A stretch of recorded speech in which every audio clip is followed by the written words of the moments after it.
shoes on the cruise. Country granny played the blues on the stools. Head wrap silky chewing on this oxtail. Scheming on a milli trying to hit the yacht sail. Gold shining lobster near the Everglade music. When we drop it's like you never made music. Better days never came easy to a quitter. Ain't no pump faking, let them see that I deliver. God body, baby, big 7 in the skin. Probably higher than the spot that we about to set the bar. Stank and smell it before it left the jar. I just left the coast straight to another ocean. Got excuses, me, I'm really having motion. Sipping on mimosa, chopping real estate game. 40 years later, still the same lane. Just left the hood, never heard of you. 30 long years, not a single word of you. Shop booming, baby, come and get it while it's open. I don't have time, I've been busy having motion. Just left the town, things spoke to you. You a L7, probably served to you. Shop still booming, come and get it while it's open. I don't have time, I've been really having motion. Boy, stop playing, this is not your lane. Never seen struggle, you do not know pain. Stop playing, would you be yourself? How they see you, how you see yourself. Ain't real, acting real fictitious. Family on the west probably still hit switches. Playing Sally Cell, brought the thumper in the car. I've been down in Austin burning rubber down Lamar. Keep what you earn, put it back in the business. Gold mouth shorty spinning racks at the dentist. One stream need a whole 7 ways. That weaker than a whole 7 days. I've been playing chess, working on the left brain. Buzzing in my city way before the press came. Went and bought a now he think he less lame. Got the kind of gas that could fuel a jet plane. Just left the hood, never heard of you. 30 long years, not a single word of you. Shop booming, baby, come and get it while it's open. I don't have time, I've been busy having motion. Just left the town, things spoke to you. You a L7, probably served to you. Shop still booming, come and get it while it's open. I don't have time, I've been really having motion. Y'all know what time it is. Jury, what up? Lords of the land.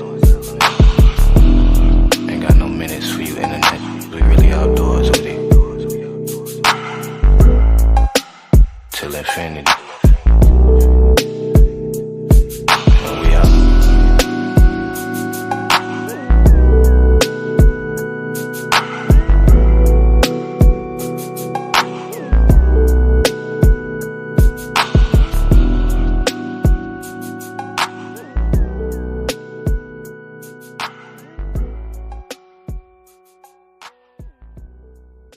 All right, welcome to Paradigm Shift TV 314. This is your brother, DMG the Poet, a.k.a.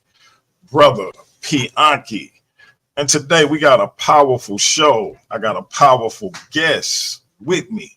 Before we get into our spiel, let me do my usual greeting. Let me say God bless to my Christian brothers and sisters.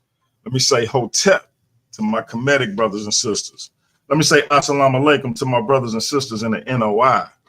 Let me say Islam to my Moorish brothers and sisters. Let me say peace to my brothers and sisters in the nation of gods and earth, them 5%ers.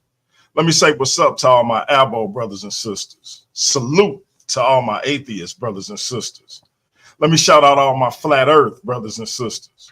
And last but not least, let me say Jumbo to the rest of my brothers and sisters all throughout the African diaspora, be it here in the wilderness of the United States of America or beyond. Y'all know I say that greeting for one reason and one reason only is because if you're black, I'm with you, and I hope that you with me. Our different ideologies should not keep us from uniting. We can have unity without uniformity, and we can disagree without being disrespectfully disagreeable. With that being said, my man, Kuhani, my protege, what's the word, bro? Let's get into it. Oh man, I had to come out of retirement for a public service announcement.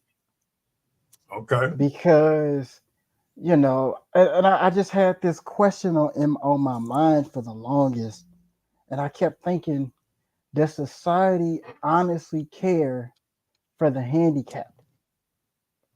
Because it also, one thing I've noticed is um, a lot of YouTube channels, they want to talk about particular subjects for views, or whenever it's trending, but like nobody really wants to talk about things that really, like, that affect people like me and you. Like, I have a Okay. physical handicap, you have a mental handicap, and no one really wants to advocate for us, you know, and our struggles and what we go through every day. And DFG, quick question: if I press this connect to comment on, on the, so I can put this person's PayPal account in the chat, it won't like take me out of here, would it? It shouldn't. It shouldn't. Okay, I'm Um, just. I don't. I've never pinned it like that before, so I'm not sure. You want me to just drop it in the chat? Oh, okay. Allow. I'm just. I think it's not gonna. Hold on. Okay, now I can. Okay, now it's good. And look, I'm getting a message saying my connection is unstable. If I drop off, just keep building until I get back in. Mm-hmm. So, Sometimes it. would you So yeah, like to start, or would you want me to yeah. start? Let me start with you, because one of the things I admire about you is that you know your physical setbacks never stopped you from accomplishing the things that you wanted to accomplish from an intellectual standpoint. And we were talking earlier about how I didn't even know you had a physical handicap. When we finally met face to face, I remember coming to pick you up, and I was like in the wrong spot, and you ran over to me. And when we got to the location that we were getting to, I thought you hurt yourself. I was like, man, the brother must have hurt himself when he was running over the car. And I'm thinking, you hurt the ankle or you hurt your foot or something because you had a limp. And then when we got inside of my aunt's school, that's when I was like, oh, because I legit didn't know. And so how did growing up with that physical handicap um affect you, and what were some of the things that you went through as a young black man with a physical handicap? Mm. Well, one of the first things that really, affected me, and I'm gonna tell people what my condition is. I have something called spastic diplegia and a very mild case of cerebral palsy. With spastic diplegia is when you suffer from extreme um, stiffness and tightness in your legs. So, there's certain things that I wasn't able to really do growing up, such as I couldn't run as fast as the other kids, or I would have days where, it could be one of them days where my ankle will give out, or, it's things physically, held me back, right? And so I would constantly get made fun of. I still get made fun of today, by the way. Um, where my friends, and I don't trip over, my friends be like, man, you can't run, man. Don't even be doing it, man. Don't even try, man. Don't do it. And so, once I kind of like found out that I couldn't keep up with the kids physically, I said to myself, well, I'm gonna start reading like I'm gonna die tomorrow. So, I started reading all types of books on history. I began to have a very encyclopedic mind. And and to give you an idea of the type of person I am, if any of you have watched Game of Thrones, I'm exactly like the character Tyrion Lannister. And there was a scene in there that kind of encapsulates, my mentality. Where one time Tyrion Lannister was at the wall, and Tyrion had a book in his hand, and Jon Snow had asked him, "Why do you read so much?" And he said, "Well, my brother has a sword, and I have my mind. A mind needs books like a sword needs a whetstone. That's why I read so much, Jon Snow." And that's literally my that's literally been my entire life. Like, people can say they could dunk a basketball on me, all that type of stuff. I'm like, but I got a better GPA. I've been on the dean's list for I don't know how long. So, you know. And also, one last thing.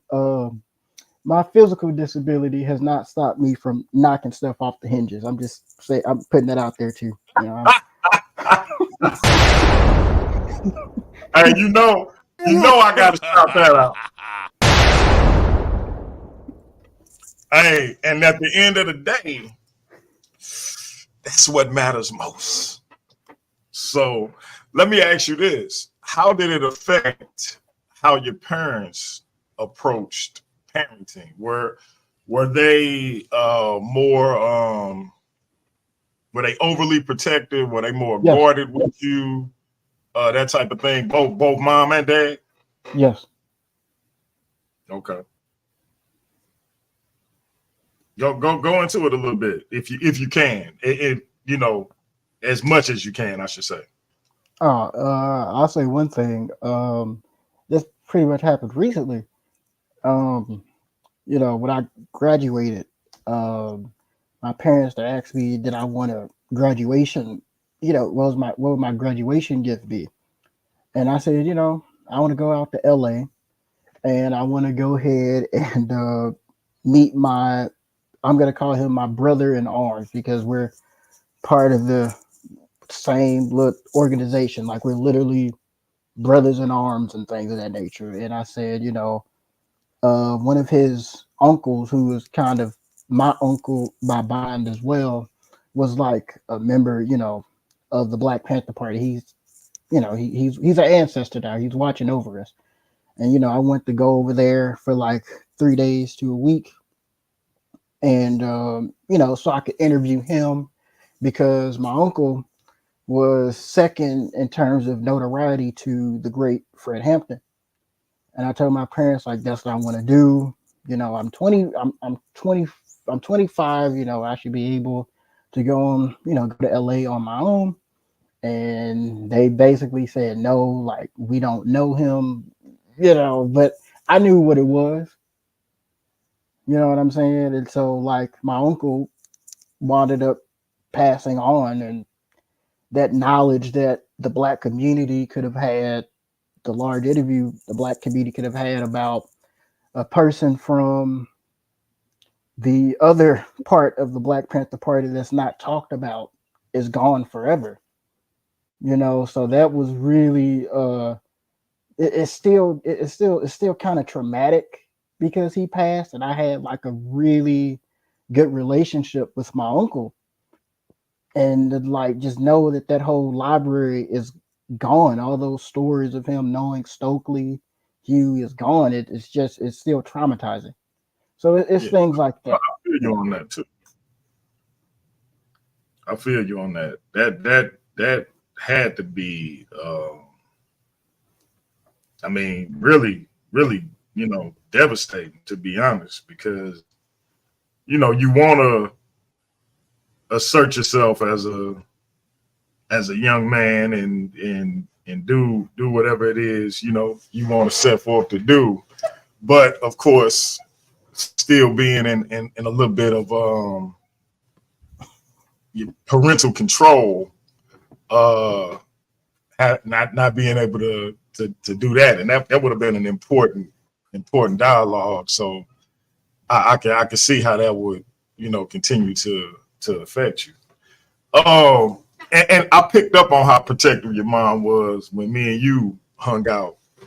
When she came out for work, she was like, nice to meet you, and how did y'all meet? And just kind of asking questions, and I was like, yeah, we met on YouTube. I found out he was from St. Louis. I think he's a good young brother, and me, I always, when I see young men doing something positive, I want to try to foster that, because you could be doing something negative. And so hopefully, she understood where I was coming from, and she didn't shun you, kicking it with me, because I know I can, 6'2", 280, covered in tattoos. I probably don't look like somebody who she want her son hanging with. So, but that's what's up.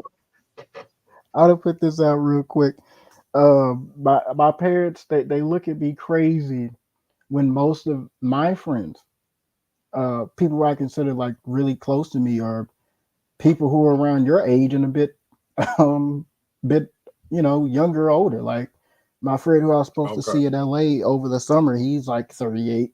A lot of my friends are in their 40s, and they're like, "Why don't you have any friends of your age and all of that?" But I'm like, a lot of people my age ain't really on the particular time that I'm on. They don't understand that, like, I might be cool just sitting on the porch with the brown bag. We don't know. Like, yeah, right. You're an old soul. You're an old soul. Right. So, what is it that you would like people to know, to be more aware of when it comes to being a young black male, or a black male period, that has to deal with a physical handicap? Shout out to my man Chris MVP Harris in the building. What is it that you would like more people, particularly in our community, to be aware of when it comes to dealing with it? Because we know when children have physical limitations, people are more cognizant. We know when elderly people have physical limitations, people are more cognizant, because the elderly are probably somebody, grandmother, mother, father, uncle, aunt, etc. Children are probably your children, your nieces, nephews, cousins, and so it's a endearment there that makes you more cognizant. When it's a younger person, that intersection, as they say, you tend to kind of disregard it. What is it that you would like society as a whole, but particularly our community, to start being more? How would you have them be more aware and more cognizant of what people like yourself and myself deal with? Well, for me, from the physical standpoint, I really want people to understand that since I don't have full range of motion in my legs, don't expect me to help you take the couch down the steps, because I'm not joking. Like, I swear, like we all know that the majority of your strength comes from your legs. So when my arms give out, I might be inclined to just drop it. And so, like, there have been times where I've had to help my father. Where I would struggle to really help my father carry something, and I would be like, "Dad, I can't lift it." He's like, "Yes, you can." Like, I don't. You don't understand that the majority of the strength comes from your leg. Like, I have literally no leg strength up here. It. I look like Hugh Jackman, but downstairs, like I don't have any strength for real. So I might need assistance when it comes to the physical altercations. Like, if you see somebody trying to fight me on the street, please hit the person and help me so I can get up out of there, because I'm good over here, but right here, We're gonna have to get you one of them compact 9 millimeters. like, you Like, know, ain't no need of you fighting. Just end it. You feel me? Go ahead, my bad. yeah, yeah. So just just know I need help when it comes to certain physical things, and just always have my back because I'll always have your back. No doubt, no doubt. And that's the thing. And I'm gonna let you, take over and ask me some questions. I think that well, I got one more for you. Has religion, because for my situation, religion has had negative and positive uh uh repercussions, I would say, to my situation. Um what role, if any, has religion played in the way people approach your situation? Uh, really fast. Could you pin the message I put in the chat so everybody could see it? The PayPal. One second. Gotcha. Yep. Give me All right. oh, there we go. Okay. All right. I would say one thing that religion, and this is a pretty interesting thing. I remember when I was talking to my grandma when I was little, and I was like, "Why people make fun of me like this? Like I'm normal, just like everybody else." Like I would get tired of the jokes, people trying to always fight me, and I couldn't always properly defend myself. Sometimes I wanted to defend myself, but majority of the times I wanted up losing. And I asked my grandmother, I was like, you know, like why am I going through this? And my grandmother, and she said this to me, she said, Adrian, well, Kuhani, uh, the Lord won't put you through anything that you won't be able to get through. And now, since I'm an atheist, and I'm just looking around at the world and what people like me and you go through, like this is either an evil deity or there's no deity at all because what we go through on a daily basis, nobody should go through. So it's basically people use religion as a crutch, something that people accuse me of using my ability, talking about my disability as a crutch, but you know, people they want to use it as a moral or like some sort of a crutch to get them through the day. But if that deity is making us go through what we go through every day, there might as well not be one or it's evil. You know. Mm, mm. All right, man. It's on you. What questions do you have for me regarding my handicap? What is your handicap? So I have a mental disorder known as bipolar 2. It for a lot of people mistake bipolar 2 for being the better bipolar disorder between bipolar 1 and bipolar 2. Because bipolar 1, it presents radical shifts. Both are mood disorders. But bipolar 1, you shift you almost shift personalities. Uh, and you can really do a lot of damage for an extended period of time. Uh, bipolar 2, you tend to, rapidly cycle between ups and downs almost constantly. Um, if you don't regulated. And so that's the difference. Bipolar 1, you're in a particular space for an extended amount of time, 2, 3 weeks, months sometimes. Bipolar 2, up and down, rage, sadness, depression, hyper creativity. I remember I wrote like 15 poems in 2 hours one time. Just, irrational decisions. I knew somebody who said their husband bought a race car. Another lady said, one man said his wife bought a horse. Just, things of that nature. And so that's what I deal with, bipolar 2 disorder. But I'm borderline on the spectrum for bipolar 1. So I teeter towards where they would categorize me being on the spectrum. So, but it's technically bipolar 2.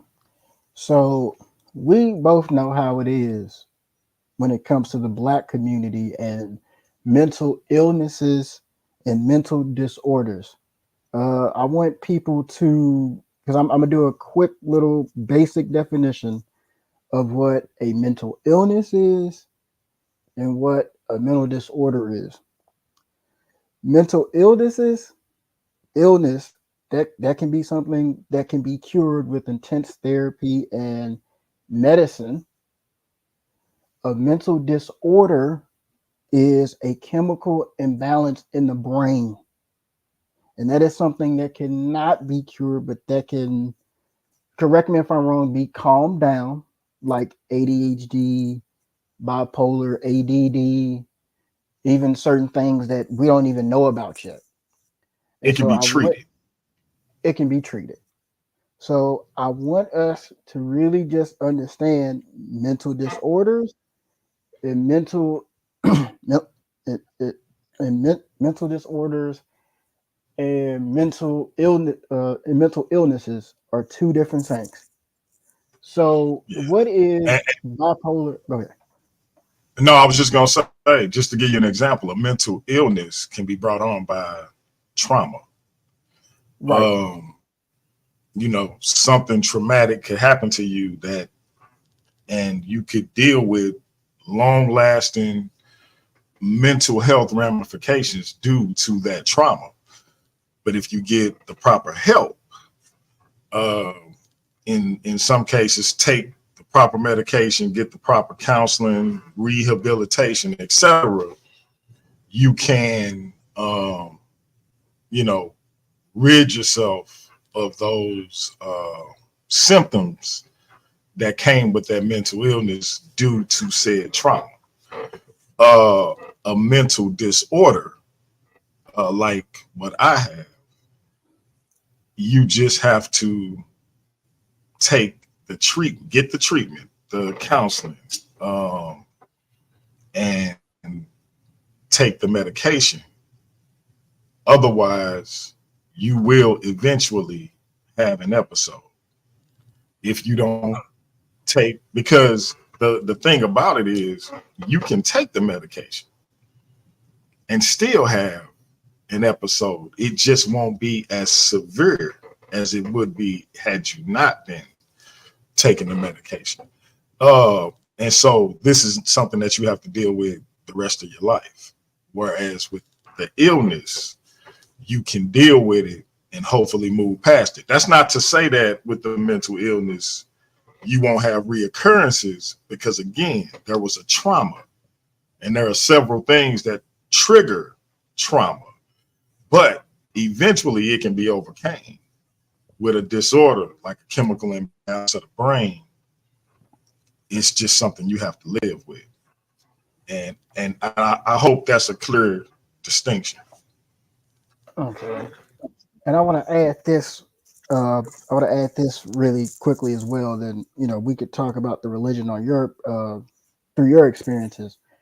Uh, I was in college and I took a social deviance class, and it talked about mental disorders, mental illnesses, all of that, right?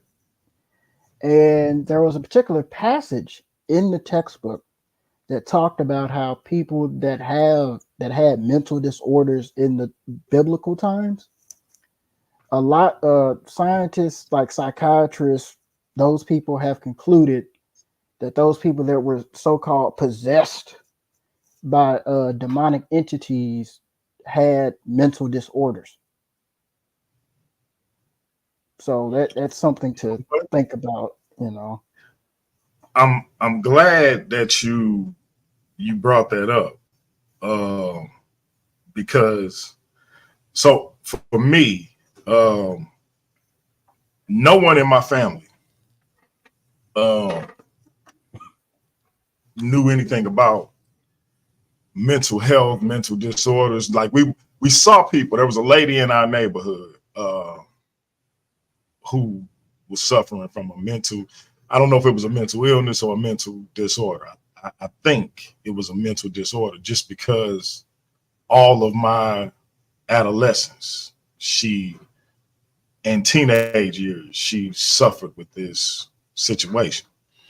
And so I think that we were aware of people who had these issues, but within our family, that was not something that was spoke about, right? So I get married at 20 years old. I'm 21, almost 22, and I start to see a shift. Up until that point, I had been really laid back, had a temper, where you piss me off, I might body slam you, if it's another dude, I might curse you out if you're a female, but nothing, beyond that, had a lot of fights in school and stuff like that. But when this thing started to happen at 21, 22 years old, I would completely lose myself in depression, rage, just being hyperly, I can do anything. I write short stories and stories, period. Bunch of characters in my head. I could write 5 different stories, and I mean, it's fluctuating. And at this time, I'm drinking more than I have at any point in my life, because I'm in my early 20s. I can go to the liquor store myself, not understanding that alcohol exacerbates this condition. And so I'm really off the charts. Every time I would go out with my boys, I would get into a physical altercation with someone. My house that my wife and I were buying, I was 20 when we got married. She was 19. I punched holes in the wall, ripped doors off hinges, yelled in her and my little brother's face. The only person that I tried to have some semblance of control with was my daughter, who was 4 at the time. And I don't know what's going on. When I come back to normal, I know what just happened, but I don't understand why it happened. Don't care to understand why it happened. I just want everybody else to get back to normal. But they looking at me like, you expect us to, and I really don't. I'm like, I guess I just lost my temper, because I don't even really know how to explain it. You had friends of the family saying I was possessed, literally saying I was possessed.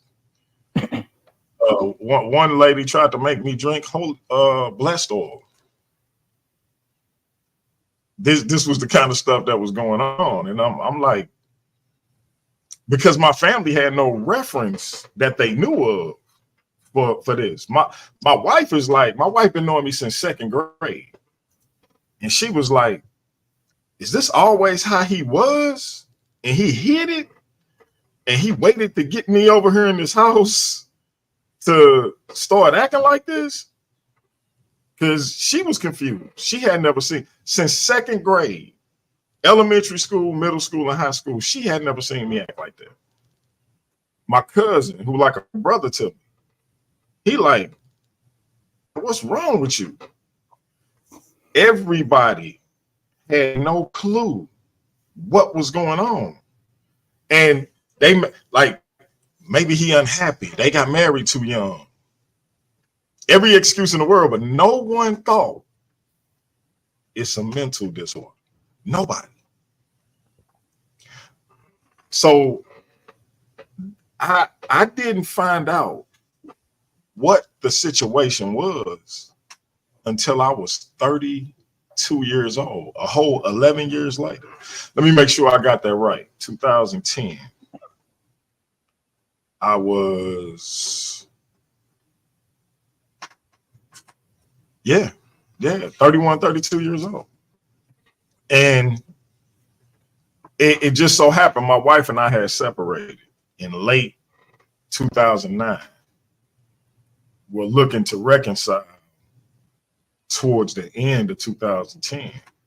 And one of the things that she wanted me to address was, like, you got to figure out what's going on with you. Like, why you be losing your temper like that? Why do you be sitting in the dark crying? Like, what? You got to figure that out. Like, and she was like, did something happen when you were a kid that you haven't addressed? She thinking it's the trauma thing, not thinking, you know, it's a mental disorder. And so I remember I sat down with a counselor, and she suggested that it could be bipolar. And I got triggered, like most Black people do. And I was like, nah, I'm good. I left, got up, walked out. I literally got up and walked out of the office. It took me about 2 weeks of my wife asking, had I made any appointments and things like that to address this, you know, that situation, for me to finally say, let me go back over here. I made an appointment, went back, and she referred me to a psychiatrist and a psychiatric nurse practitioner. And after asking probably easily 500 or so questions, taking blood work and all of this different stuff, you know, asking about these incidents and what would happen, what would occur, etc., they came to the conclusion that I had bipolar 2 disorder. And I was shocked and embarrassed. And I didn't want to tell nobody. I didn't want to tell anyone. And I remember I told my grandma, who was still living at the time. And she was like, well, I mean, if that's what it is, you know, just do what you got to do and take care of yourself. I love you regardless. And that's how she was. Like, my grandmother loved me regardless. Like that, if I ain't had nobody, I had her, right? So I didn't expect nothing less from her.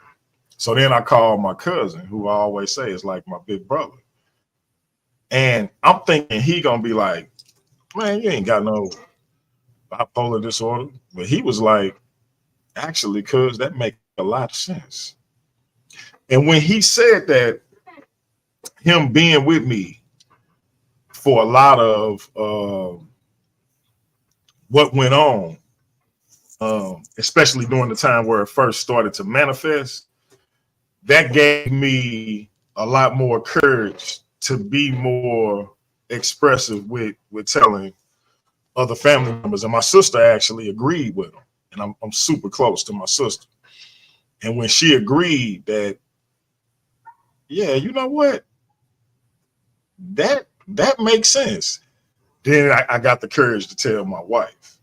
And eventually I got to a point where when I seen how our community reacts to this type of thing, because you wouldn't believe how many people I had say, I don't think you got bipolar disorder. I think it's this, or I think it's the food. I think it's in the water. I think, all of these different things. And I'm like, man, do y'all know what I had to sit through for them to come to this conclusion? Like, you think I just want to accept this? You know what I mean? But after hearing how Black people react to that, I decided to be a lot more forthcoming with it. Even when I started this channel, I just, as you know, I'm very open. Like, hey, I have this condition and etc. because I wanted to stop being this forbidden, closed mouth thing. I want people to understand that people deal with this every day, even in our community with our melanin.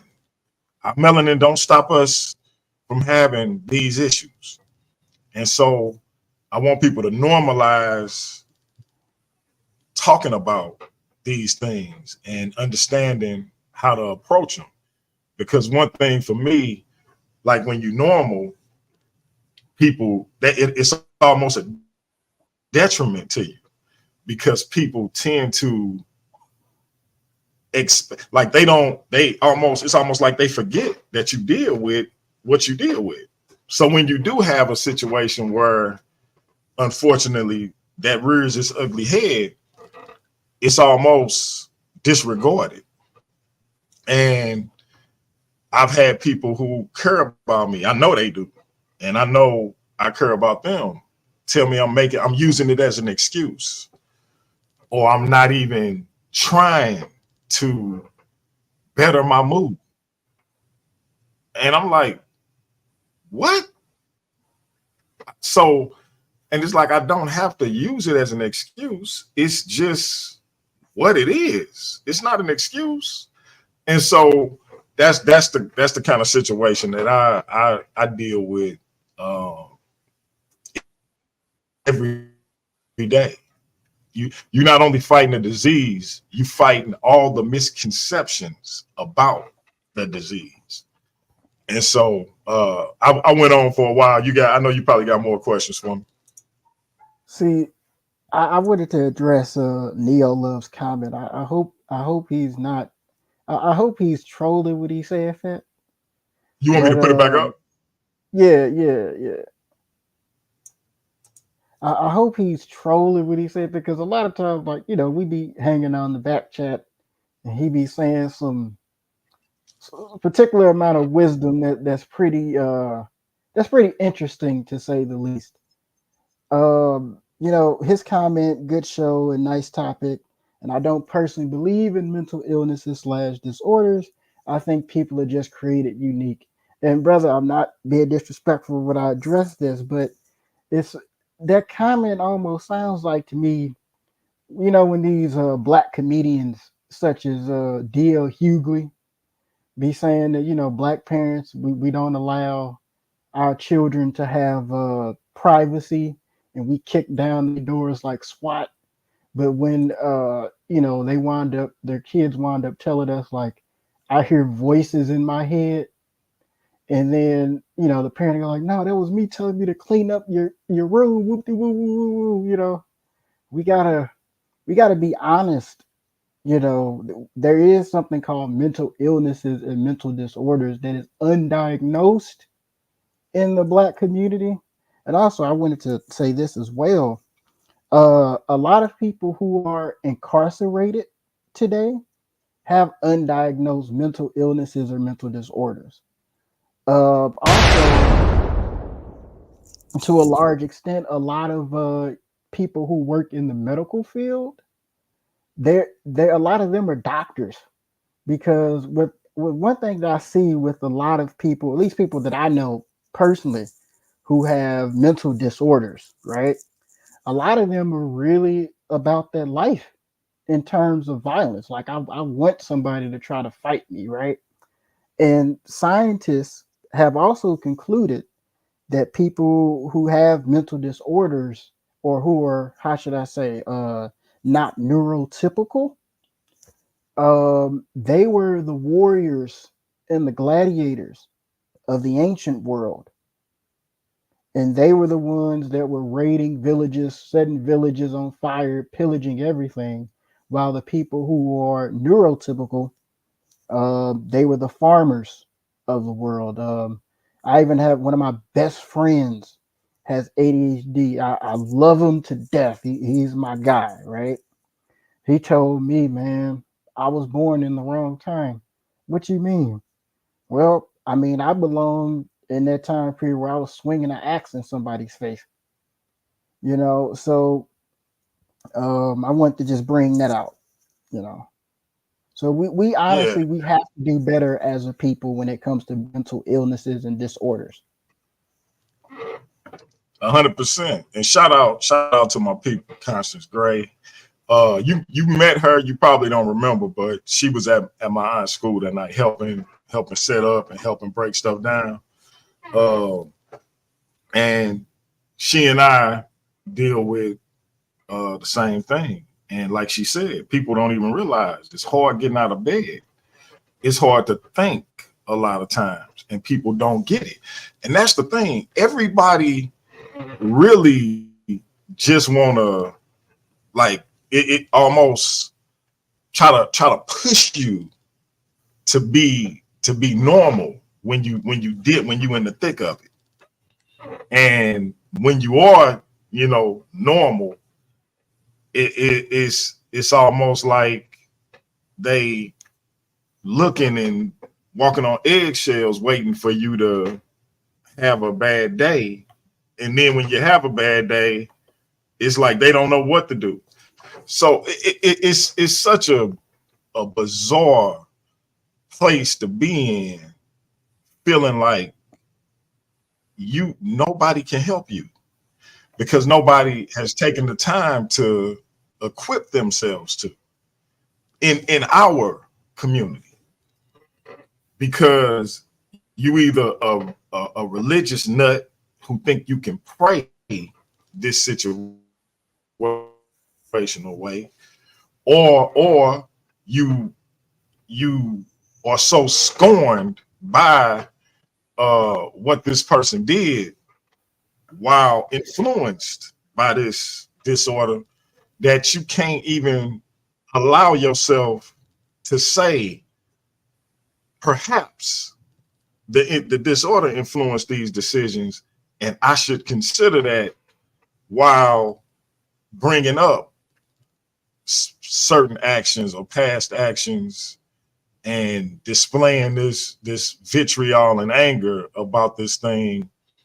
Because what I find is, like, even my aunt, we were at a repast, and we were talking about an incident that took place with a friend, and she he attacked his sister, physically attacked her. And one of the things I'm most happy about is I've never done that to my sister, my wife, aunts, any female. I haven't put physically put my hands on them, but I yelled in my wife's face, like literally, right here. Uh, I punched walls and ripped doors off hinges and did, a lot of things that I'm not proud of, that traumatized her. And I think that because of that, it's difficult for her to fully get an understanding of what this thing consists of, because she like a lot of people say, you got to be accountable. And I'm not trying to dodge accountability. I'm simply saying that this is what I deal with. And regardless of what you may think, that did play a role in how this thing transpired. It don't absolve me of anything, but it did play a role. And I feel like people who have that anger or that disappointment can't allow themselves to fully understand what this thing encompasses, because they feel like if they do, they have to let you off the hook for certain things, and they don't. And that's what my aunt, as we were talking about what happened with this young man and his sister, she brought up, you know, some of the things that I would do in the past. And part of me wanted to lash out at her, you know what I mean? But the other part of me kind of understood that that's just something that's always gonna hang over my head. And people don't have the compassion when it comes to this situation that they would for somebody that has diabetes. If somebody who has diabetes loses a leg, people wouldn't bring up the whatever the situation was that led to them losing their leg. But people will throw up in your face what you did when you were in a particular mindset due to your mental disorder. You follow me? Yes. I got two quick things to say about that, but I think they're like super powerful, right? See, this is what it seems like this is how, in my opinion, this is how the Black community honestly acts towards people who have like mental disorders, right? Or mental illnesses. I feel that the Black community acts like their like that their significant other is deaf, right? And they know that their significant other is deaf, but they don't try to learn American Sign Language. You get what I'm saying? Right. Because Yeah. I know. Go ahead.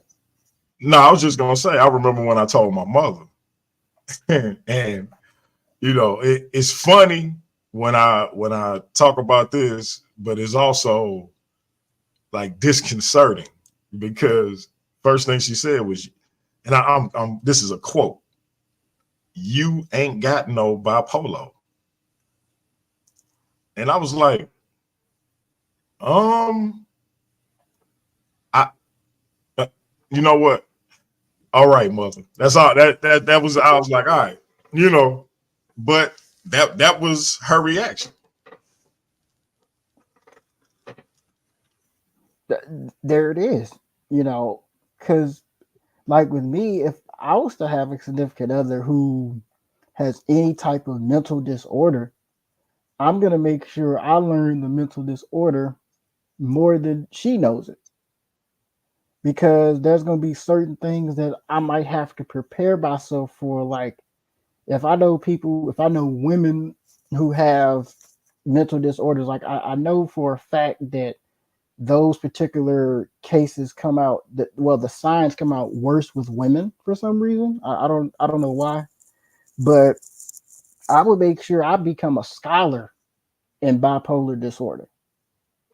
You know what I'm saying? Even if it was my friend, like I'm gonna be like, okay, so if he or she acts like this, that one day I know that that's because of the bipolar disorder, and I know how to, you know what I'm saying? It won't turn into, you know. The thing with spouses though is life be life, and so when you're dealing with somebody like myself, uh, who I've been blessed in that I'm not as drastic as a lot of cases that I see, cases that I hear about. Um, you know, I don't attack people. Uh, I don't. I I I say things that I wish I didn't necessarily say, but I don't physically attack anybody I haven't had to be hospitalized. So, and that's, hopefully that never occurs. But even with me, some of the more drastic things that I have done, they take their toll. And that's the thing about being the spouse of somebody in that situation. Life don't stop because you dealing with somebody in that situation. So you still got to take care of all the things that you had to take care of anyway, and probably more so because you deal with somebody in my situation.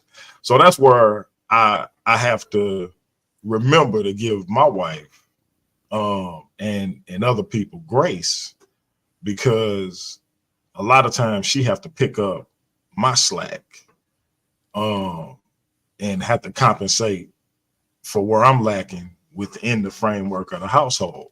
So her maybe not being up to snuff on the medical nuances of what I deal with, it's like, okay, she working a job, she parenting, she making a home, and she dealing with me.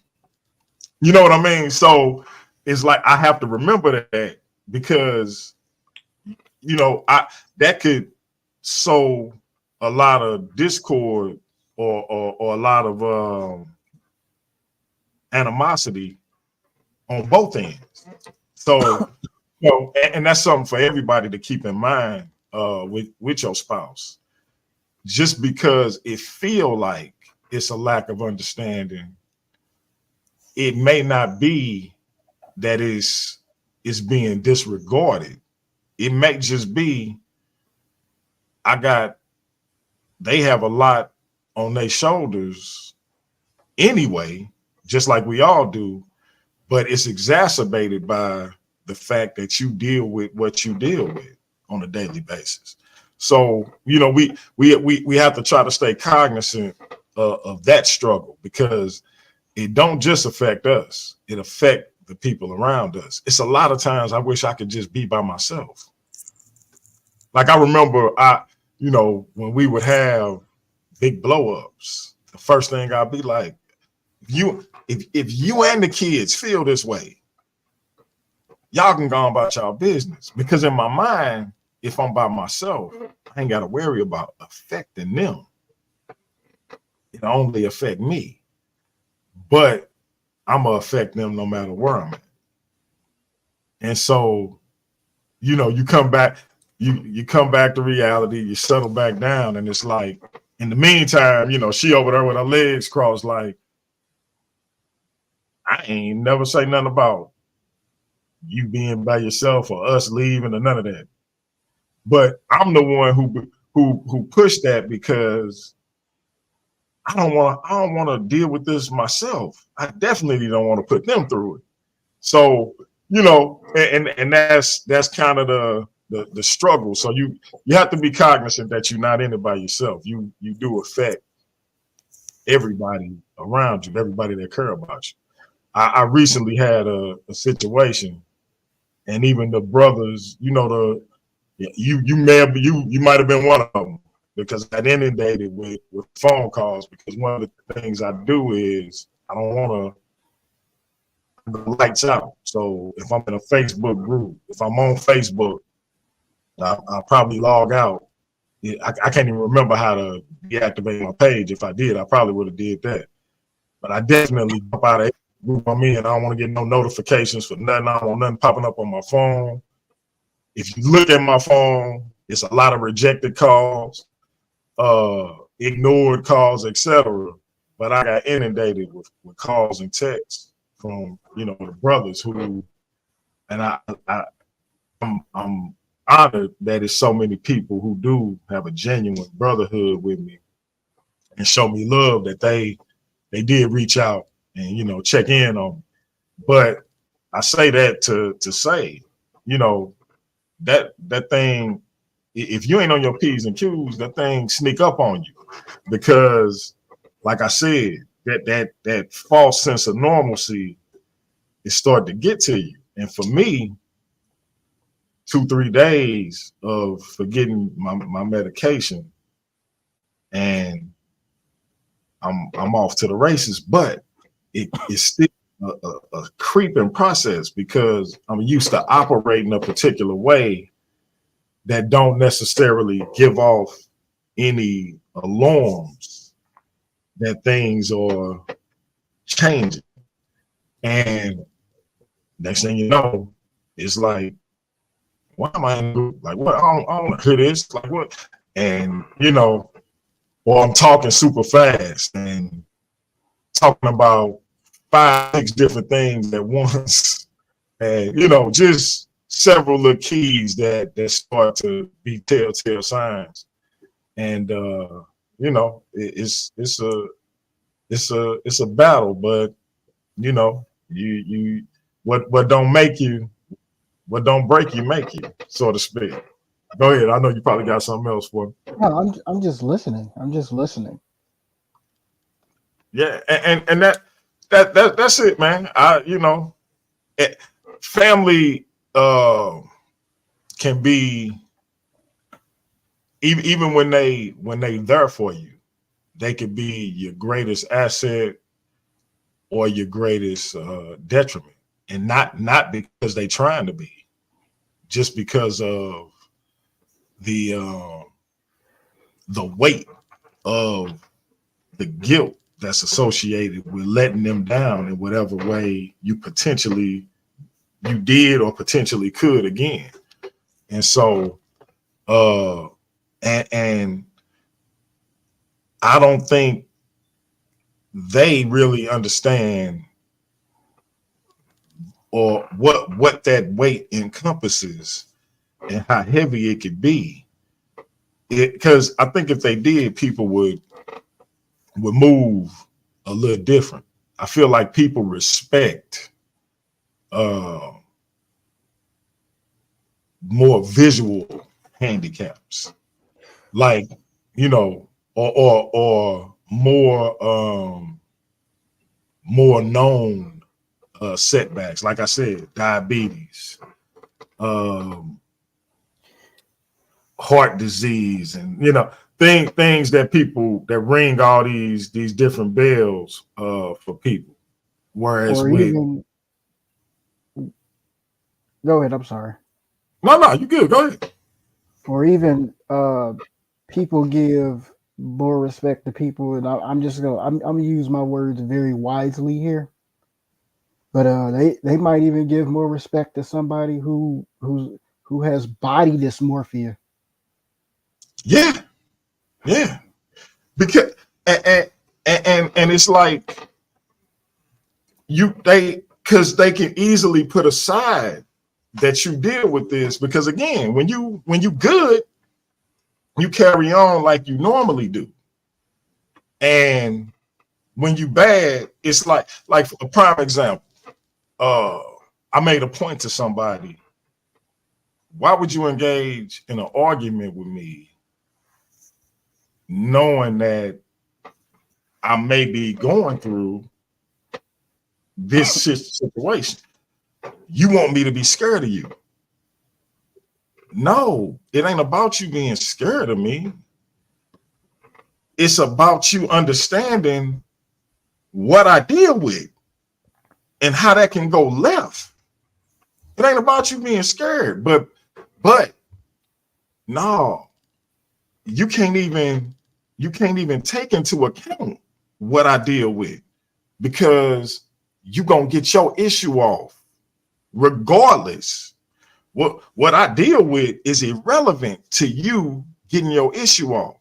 And so, because that mental stuff don't matter, you ain't got no high sugar or no high blood pressure.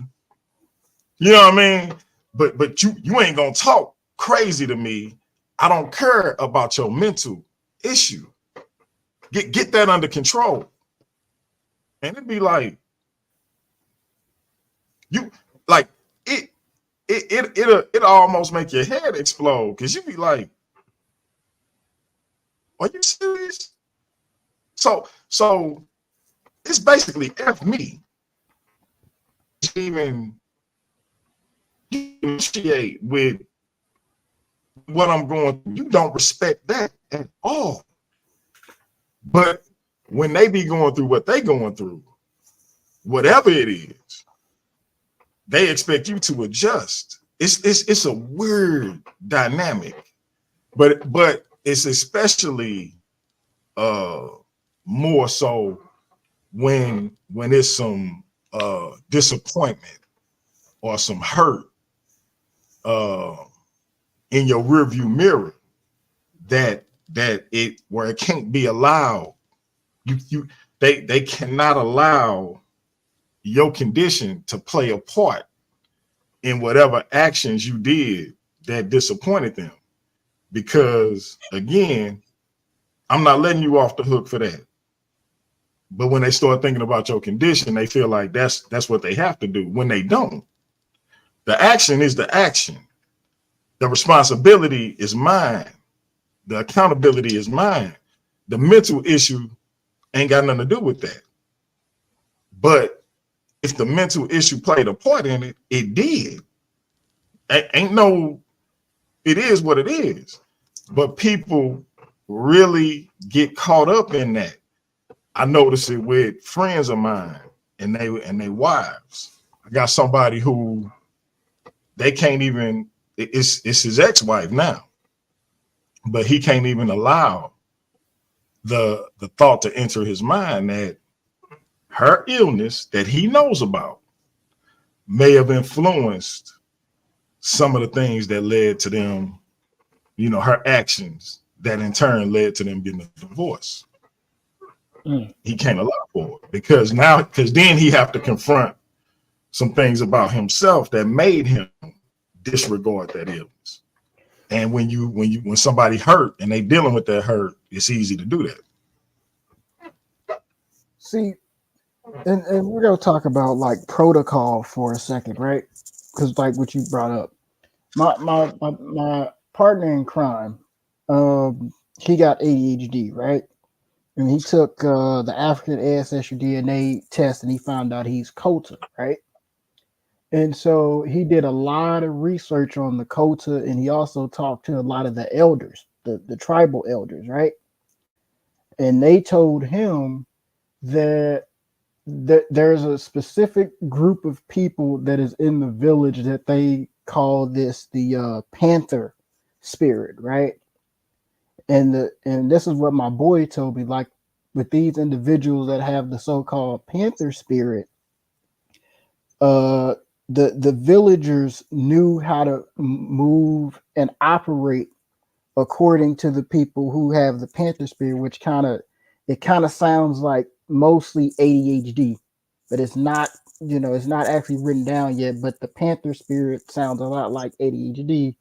And the Kota people, they had protocols and knowing how to deal with people who had, mental disorders, and these people ain't never, basically went to school like that, which is interesting. And so, like, yeah, we have to be scholars when it comes to mental illnesses and mental disorders, because I'm pretty sure, people, when they try to get in your face, it'll go wrong, sometimes and stuff. Even if they did know. So it's like, we got to know how to operate, 100%. And it's definitely one of those things, man, where I just think people really don't they don't respect it the way they claim to, or the way they would actually like to. I think it's people who would like to respect it and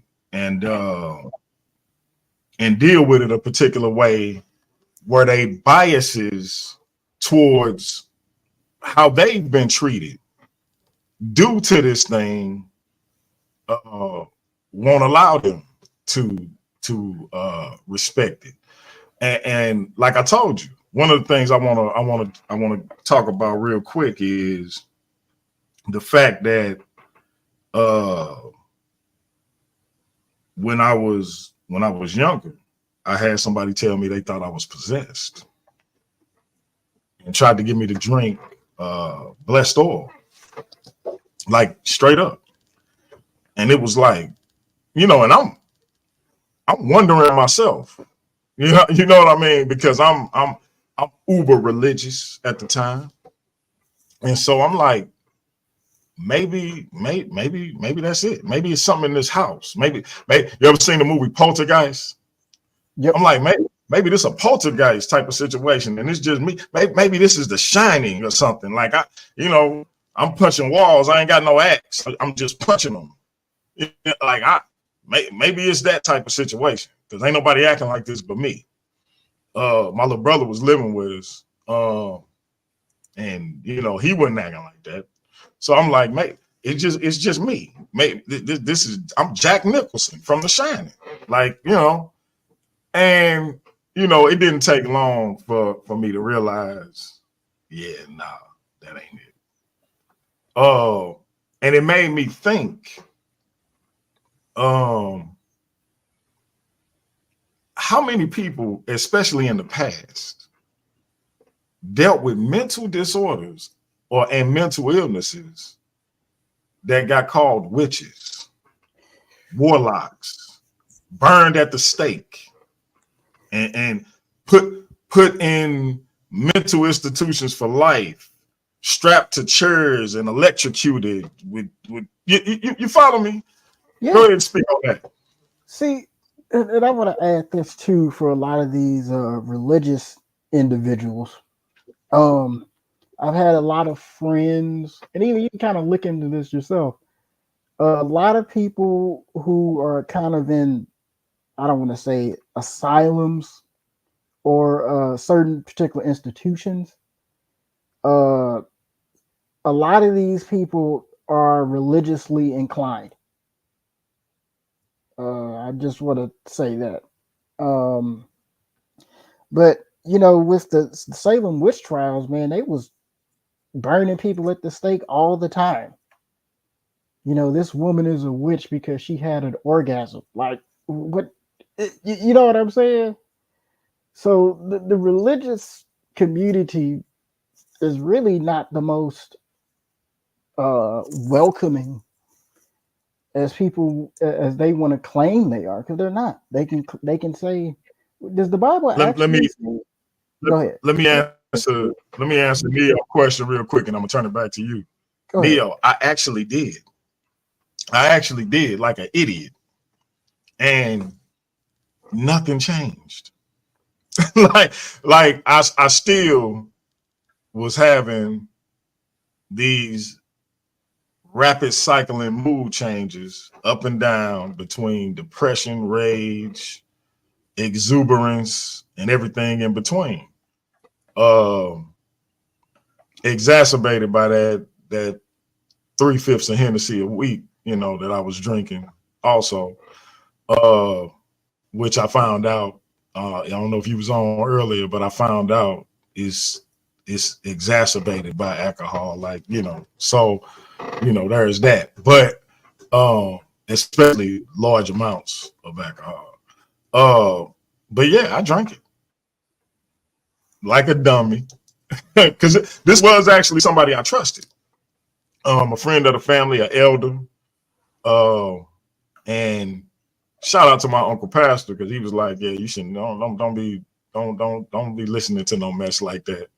You know what I'm saying? And he wasn't the pastor then, he was the assistant pastor, but he told me like, hey, don't be don't do that.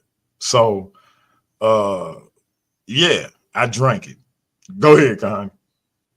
See, I want to ask you this question because I hear these Christians always talking about this, right? Does the Bible actually say, come as you are?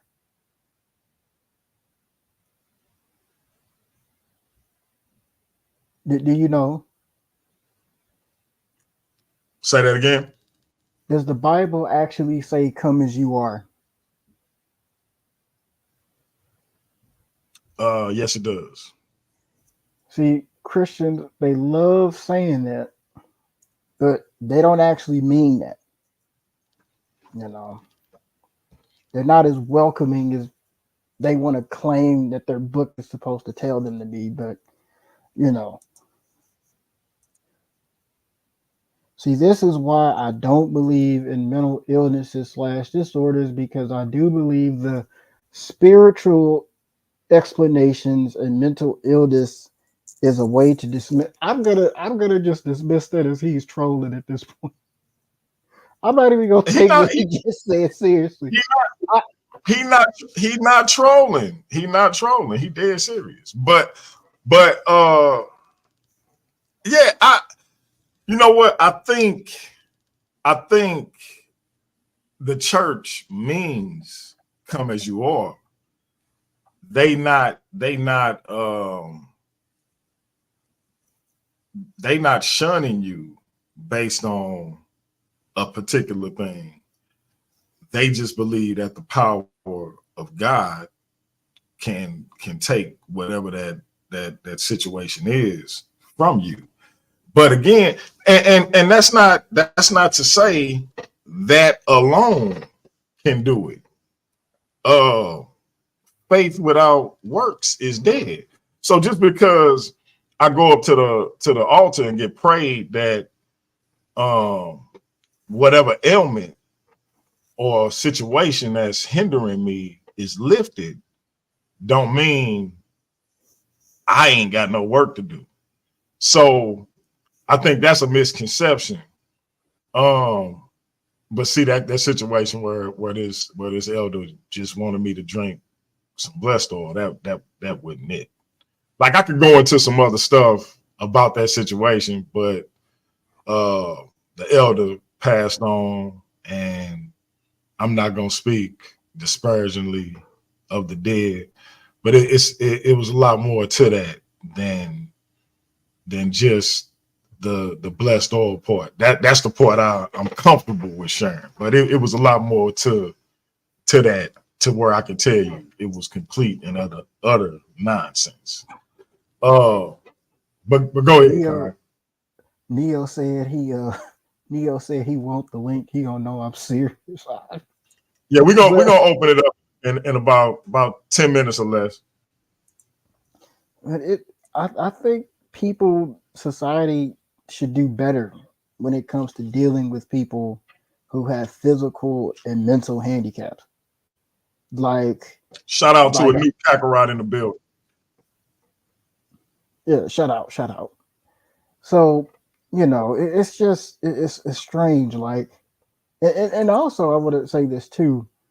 Um, it seems that we get jokes while with people suffering from things that are, I don't even want to go into. I'm gonna use body dysmorphia again.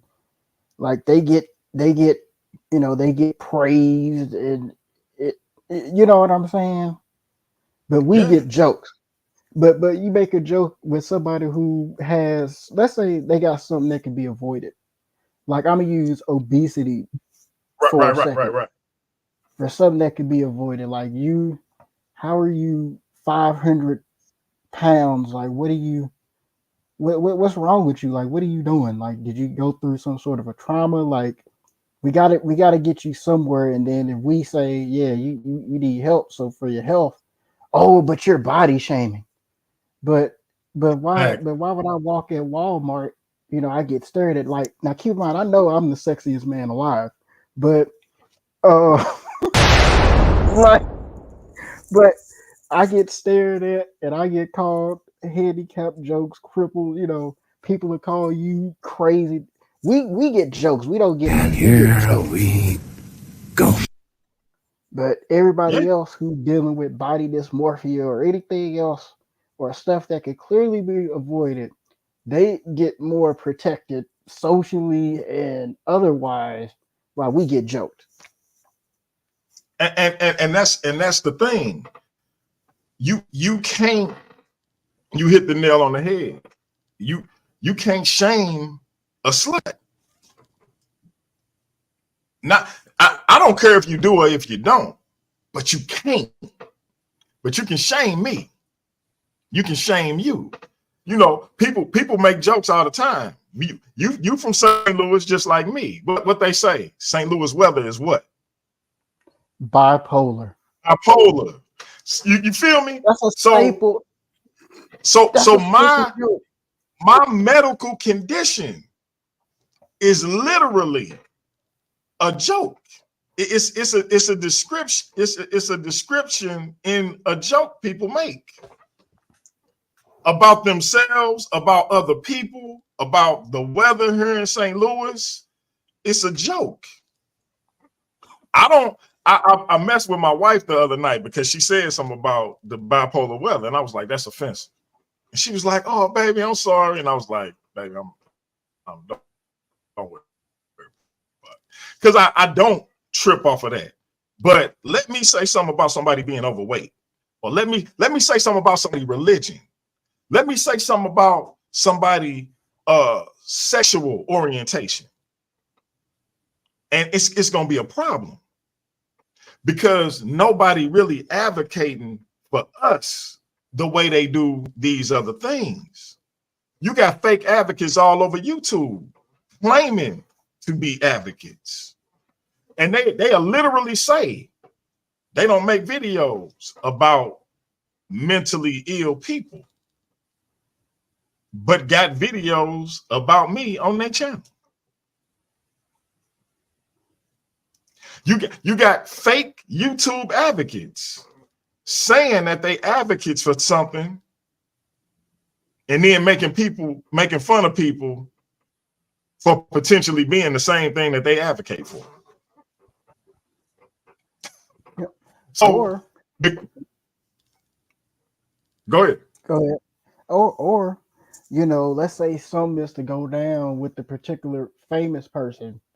They'll make, I don't know how many videos on it, you know, and they'll for views only, just to get views only, and they'll go back and say that, oh yeah, you know, we're advocates and stuff like that. But what about us? Like, we go, those same people, they'll still say St. Louis weather is bipolar.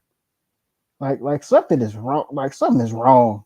And Kuhani, don't get it twisted. That don't bother me at all. I say it. I make that statement.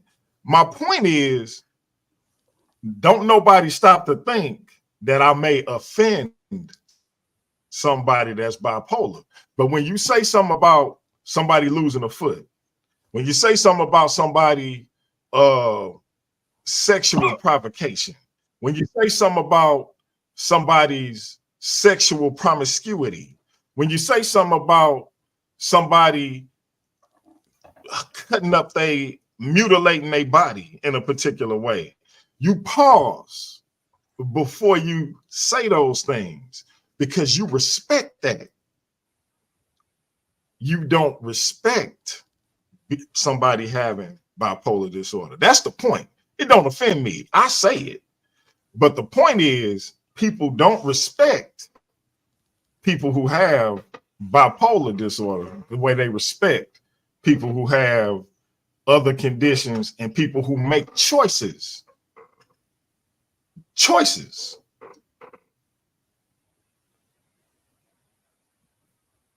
And choices that they choose to live with. They respect that. But they don't respect somebody having a situation that they didn't ask for, but they got to live with every day. That's the point. I ain't offended. My people say she get offended, and I ain't mad at her. And so with that being said, I think that's something that we really got to wrap our minds around. People really respect people having diabetes. They respect a 600-pound person being morbidly obese. They're gonna be cognizant of saying certain things that won't hurt that person's feelings. They don't care about a person who have bipolar disorder. It don't matter. It just don't. They don't even think about it unless that person flying off the handle about something, or they acting in a way that's, you know, quote unquote not normal, then it's like, I wonder if they got a mental situation. But it ain't respect. It's just trying to pinpoint what's going on with it. Yep. I get called crippled all the time, all types of handicap jokes. Some of them, a lot of them are funny, but I'm just like, but what about this person that went from here to there? Nope, nope. I mean, like, Yeah. I can't help the fact that my legs are jacked up, and I also want to bring this up too, concerning my legs, real quick. Um, Remember the I say the one day, right, where we had a lot of fun, right? The night to remember. And remember that time where remember you said that like that I shoved you. You was like, wait a minute, like like like you super strong, right? Right. And you like had flew like 12 feet in the air, and you was like, oh, wait a minute. So Like you're really exaggerating a little bit there, so young fella. with one arm, I just you and then so Hey, shout out to Buster in the chat. He said he liked this channel. Keep it up. We will try, my brother. We will try. so But go ahead. the reason why You say I flew up how many feet? you flew like 12 feet in the air like an action movie, like it was. Hey man, you are gifted at exaggeration. But go ahead. But no, you did you did surprise me. Like I was like, dang, this look I'm strong. So, but go ahead. So and I'm gonna tell you the reason. So okay, so I'm shorter than I'm supposed to be because I can't fully extend my legs, and one of my legs is like 1 or 2 inches larger than the other. So it really chops my height down. So I basically, and even my voice is deeper for somebody who's 5'2". I don't have a high pitched voice. I have a pretty deep tenor voice, right? And the reason for that is because I can't fully extend my legs, but my build and my muscularity is the build and muscularity of somebody who's supposed to be 5'11" or 6 feet. Because that's how tall my dad is. He's like 5'11", 6 feet. So that's why he was like, oh, you just you know. But I just want to put that out there. Okay. And I think that a lot of people may take that for granted. Also, like how difficult it is for you to push yourself physically. Because I've seen your videos where you exercising and you keeping in shape as best you can. Talk about that while I put this link in the chat, and we're gonna open it up. What number one? What motivated you to make sure you could be as physically fit as you possibly can, despite your handicap, and how difficult is it for you to push yourself with regards to exercise? The reason why I'm trying to get more in shape than I am right now is because I'm trying to get a 48-year-old. uh, I'm trying to get and I want to walk around shirtless with the 8-pack one day and just be like, yeah, I got the 8-pack, and and I Man, also you want to be able to do trying to what? get you trying to get you some gushy, man. Just call it what it is. Well, I mean, I get that Subscribe now. I get that regardless. So it's like I'm just I'm trying to like add a little bit more. Go on ahead, young man. Rumble, young man, rumble. So Get that regardless. I'm being serious. Like I was breaking stuff down when I wasn't in shape, but Rumble, young man, rumble. so I'm just trying to keep it straight. Try to walk around shirtless one day. You know, And I also found out that heart disease runs in my family. And so I found out if you do like 15, 20 push-ups a day, it keeps you from getting cardiovascular disease. And I've been in shape for at least 1 year. And by the time this month's end, it'll be 1 year and 4 months or 1 year and 5 months. So I do 600 a week, 4 second negatives and diamonds. So, That's what's up. And I'm gonna say this, and then we're gonna get to the man himself, Neo One Love, who still ain't made no Paradigm Shift TV 314 song. I always hear the man music on Sonetta, hear it on the Real Lines Den. I ain't got no Neo Love song for Paradigm Shift TV 314 yet. I don't know if it's because in that Michael thing. He just bitter towards me now, but we was bros. And anyway, before I get to my man Neo, I do want to say this. I think it's extremely important, and this is why I speak publicly about my situation. Shout out to my man Domo.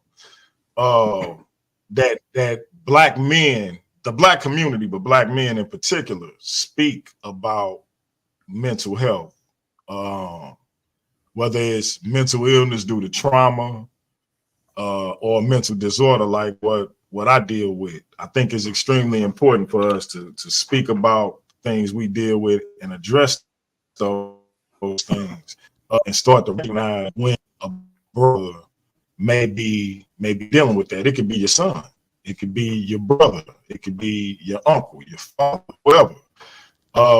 Because we put it on the back burner so much that, like I said, for my family, nobody even, like I remember, like I said, my wife was like, I've been knowing this man my whole life since second grade, and he ain't never acted like this. Did he just wait to get me in this house to do this? And my family members, he ain't never acted like this, because nobody understood what was going on. Not one person had a clue. And so we all was clueless, including me. So I think we definitely need to get our weight up in terms of educating ourselves. Kuhani, I'm gonna step away for a second. I'll be right back. Neo, it's on you, bro. You're muted. Oh, what What's up? up, What brother? up? I was saying, I wanted him to check something out. What he left for? But I'll let him check it out when he get back. But yeah, no, I'm dead serious with what I'm saying. I believe the more spiritual explanation of what's going on behind it. And I noticed when I was young that whenever you watch like the Exorcist movies and stuff like that, they always had some scientific explanation about what was going on. And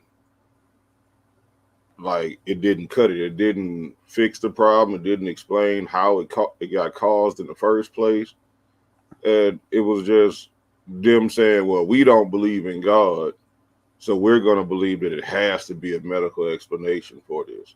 Instead of saying, like, this motherfucker is possessed. Like, the child head was spinning, throwing up soup, throwing men out. Like, I mean, come on. Like, but still, they always will put a scientific explanation on it, no matter what they saw. I thought that was real, like real pertinent, even though, yes, that was a movie. I get it. But that's Excellent really movie, what by the way. happens. Excellent movie, but that's really how it happens. A lot of times, from a spiritual standpoint, from a believer standpoint, that's really what we see happening all the time. Maybe not on that level. Maybe the child ain't, throwing 6 foot men around at 8 years old. Maybe it's not that drastic, but we see signs that of possession. And because people aren't believers in that type of stuff, they might be Christians and still don't believe in that type of spiritual possession, demon possession. They still might not believe in that stuff. So, they're going to go to a more scientific explanation, and it's just going to sound like the people on those movies trying to explain something that makes no sense. Now, the thing with mental illness, when it comes to, you know, what causes it and how to cure it, there is no answer. And when they don't know how to call what causes it, nor what cures it, it's telling me you don't really know what the fuck it is. And your only option is to sedate the subject. That's the only thing you're trying to do, sedate him so he can't hurt himself or anyone else. You're not actually giving them anything, you know, as far as the medication they give for depression versus medication they give for bipolar versus medication they give for schizophrenia. Most of them are all the same. Most of them are exactly the same. They're not giving you nothing to treat this illness specifically. They're giving you the general sedative to just calm you down so you can't hurt nobody. So to me, that's not a real treatment other than just let's sedate him so he can't do whatever it is he's thinking or wants to do. It's not changing your mind. It's not fixing that. It's just sedating you. You know what I'm saying? And, you know, I yield to DMG get back. So I got a different. like, Oh, go ahead, brother. so we be Neo, man, we be hanging out in the back chat, right? So we you brought that up before. You was going back and forth with Rocky Balboa in the in the voice call. Like what? Oh my god! Like both of y'all was tripping. It probably got wild. I know it probably got wild. I don't remember the particular. Yes, you did. That's why you laughing. You know. That might be my bipolar kicking in. I don't know. Maybe it won't be. I didn't remember. I got a mixed idea when it comes to that.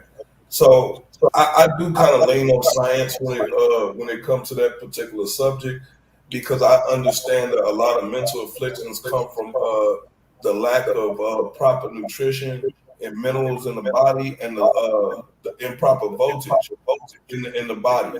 You know what I'm saying? Regardless if that's absorbers of electrons or if it's you got carriers that give you electrons, and you got things that dispel them. And then like you have those chemical imbalances in your body and in your brain. You see what I'm saying? And science don't necessarily know how to treat specific voltage issues in the brain. You know what I'm saying? So you got to keep that in mind. So when we talk about like possession and things of that nature, that possession and whatnot is coming from the lack of voltage or too much voltage to the brain, to the point where you picking up frequencies. You can literally pick up frequencies, and frequencies can cause the body to go through physiological changes. You know what I'm saying? To the point where it manifests in the physical. So you know what I'm saying? When it and that's why I was saying to DMG is being bipolar is not a bad thing. What it is you have to assign a job to your bipolar ego. Your bipolar ego needs a job. And when he don't have a job, he goes rampant. He runs rampant in your life. So you have to actually assign, you know what I'm saying? And indigenous people do this. In indigenous cultures, when they have people that is stricken with like bipolar or multiple personality disorders and things like that, they will assign those personalities jobs in the tribe. And that keeps the craziness at bay, for the lack of a better word. It keeps the randomness at bay. So you know what I'm saying? We do have to be mindful that we live in a westernized society that really don't believe in God. They profess that stuff. They profess spirituality, but they really don't really deal with it. They deal with psychology. So you know what I'm saying? In the Western world, spirituality and psychology is the same thing. Psychology augments the human mind and behavior. Spirituality augments the mind and behavior of humans. You know what I'm saying? So you have to use both of them interchangeably to really understand the issue. If you're leaving out one, then you're going to miss a big part of the other. So, you know, that's my contribution to that particular idea. So you said assigning jobs. Strangely, I agree with what he was saying. Like, I thought I was gonna disagree with it, but strangely, I kind of agree with it. But those tribal people was doing that from a total spiritual standpoint, not a scientific nature. Yeah, I agree. And that's where I'm coming from with it too. Like, I agree with that. Like, I channel what some might call my craziness into my music. My music would not be what it is without it. You know what I'm saying? Like, when I was young, and I wanted to say this when DMG was on here because I wanted him to hear it too, but he'll watch it later. But when I was young, also, I noticed I admired the creative artists, the far out Edgar Allan Poe and people like that. And like all of these people, I noticed they were crazy. You know what I'm saying? Like, even, what's that actor name? Johnny Depp. He far out there. He play all the roles of far out people, and he do it well because that's who he really is. That's his natural character. Yeah, you know what I'm saying. And that's what I noticed. Yeah, so I noticed that, and I desired to be that creative, and we are asked for that type of stuff. I want to be a great artist, musical artist, poet, whatever. Movie writer, whatever. You know what I'm saying? You're creating this magical world in your mind. And guess what? In order to do that and do it well, you have to be crazy. So you're asking to be all this stuff, bipolar, schizophrenic, depressive, and all of this stuff, because that's what they all were. You're asking to be great. Guess what? You got to go through some shit to be great. Yeah, you wouldn't have shit to write about, rap about, or nothing else if you ain't never went through shit. You would make the boringest ass music nobody want to hear. Like that. You ain't lying, Neo, because when you start thinking about that, all of the greats, like as far as when it comes to geniusness, you know what I'm saying? The human ingenuity. Most of those people were deemed crazy. Albert Einstein, they said he had a fucking learning disability. They said Tesla, he was like loony. He was bat loony. He was loony as hell. You know what I'm saying? Like, to the point where he was real particular about the room numbers that he stayed in, the addresses he stayed in. If he stepped with his left foot versus his right foot, like, and he was really compulsive about those things. And see, what I'm saying is they telling us it's a disorder, and it's really an advantage. It is. You have an advantage over people in certain ways. You do have a disadvantage in certain aspects of life because where it's a give and a take. If I want to give you, like on a video game, you're going to create this person with high magical ability, then guess what? His thinking and his strength going to be kind of at a mediocre level because everybody got attribute points, and you got to say where you want your attribute points at. And if you wanted your attributes in a certain particular area, it's going to be high as hell there, but it's going to be low as hell somewhere else. That's right. All that's Hey Neo, I want to say this because I'm listening even though I'm away. And you just said something that I be forgetting. You got a lot in common because they haven't this thing. This is what fuels my writing, whether it's poetry, whether it's the short stories. It actually fueled that. It sometimes it fueled me getting in front of this camera because I'm shy, right.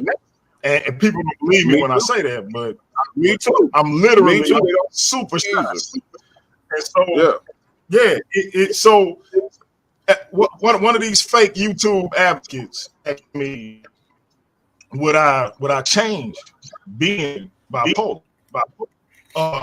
given that I've hurt and disappointed my wife in the past due to his influence. And I said no, because I believe that's where my creativity comes from. And I wouldn't be the man I am, number one, if it wasn't for the mistakes I made helping me to shift into a better version of myself. But Number two, this thing is part and parcel to who I am now. And so I am who I am. And so that fake tube advocate took it and tried to twist it into something that it wouldn't, because they don't have an understanding of what this is. But I like what you said about Johnny Depp and Edgar Allan Poe, because though that's an actor who I really enjoy his work. Edgar Allan Poe, love all of his stuff. One of my inspirations for writing poetry, as a matter of fact. And so I definitely did what you said regarding that. And what about Stephen King, Alfred Hitchcock?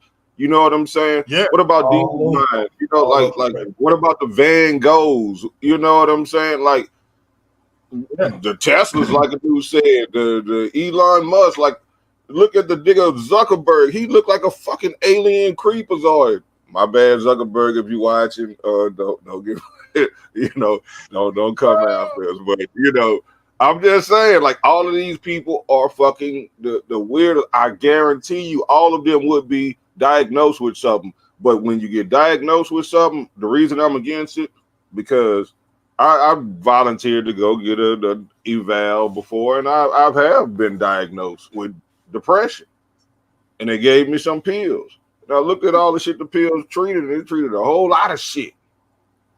And guess what? I told the doctor I agree to take it as long as it don't change who I am, because I like the way my mind is. I like the way my mind thinks. I like the way, you know, for music and, you know, just other stuff. I'm also, you know, a part-time scholar, if y'all don't know. But all right, but I'm saying I didn't want to change that. And when I was on it, it like numbed all that. It did exactly that. It numbed all that. And I was like, fuck that. No, I'd rather be with whatever you saying I got. Yeah. And than to be without it. You know what I'm saying? And the thing about it, I didn't have nothing. I was just upset because of the situation I was in at the time. You know what I'm saying? I was supposed to be depressed because depression motivates you to do better. That's what motivates you to go try and do something harder. If you take that away, you'll be comfortable being mediocre on them fucking drugs that they giving you. They making us junkies. And that's what I felt. I almost died on some of the shit they gave me, bro. I almost died off of my brother actually found me on the sofa, laid out like what the fuck? Having a bad reaction to the shit. They're giving us some dangerous ass shit. And you know, I was on it for like a couple months. And I stopped taking this shit. I'm fuck it.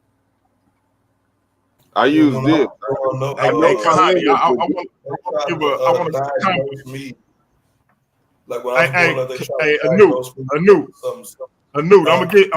gonna get back to you in 1 second, Anu. I want to say something based off what Neo just said, and this is a true story. And Kuhani, I want you to respond, and then we're gonna give it to Anu. This is a true story, bro. I started taking because I had a episode, and the mood stabilizer that they gave me, it just wouldn't work. So I was like, maybe we need to switch it up. So they put me on a different one.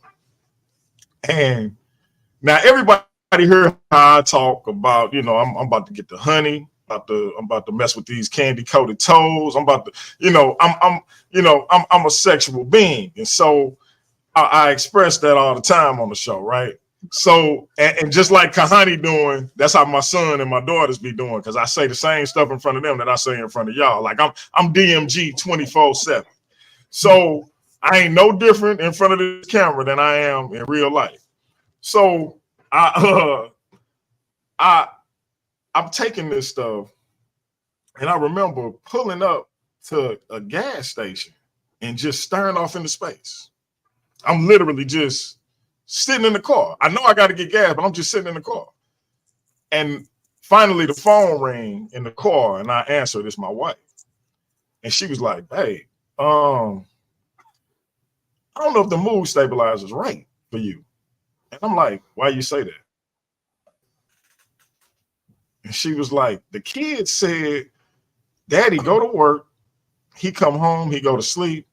He go to work, he come home, he go to sleep. He don't even talk to us no more. Because usually I first hit the door, I'm talking to my kids for about an hour. Just, we just having a conversation about random stuff. Usually I'm saying something inappropriate to my wife in front of the kids. They gonna make their little noises. She gonna tell me to chill out. And I'm probably gonna grab a hold of something in that process too. So check this out.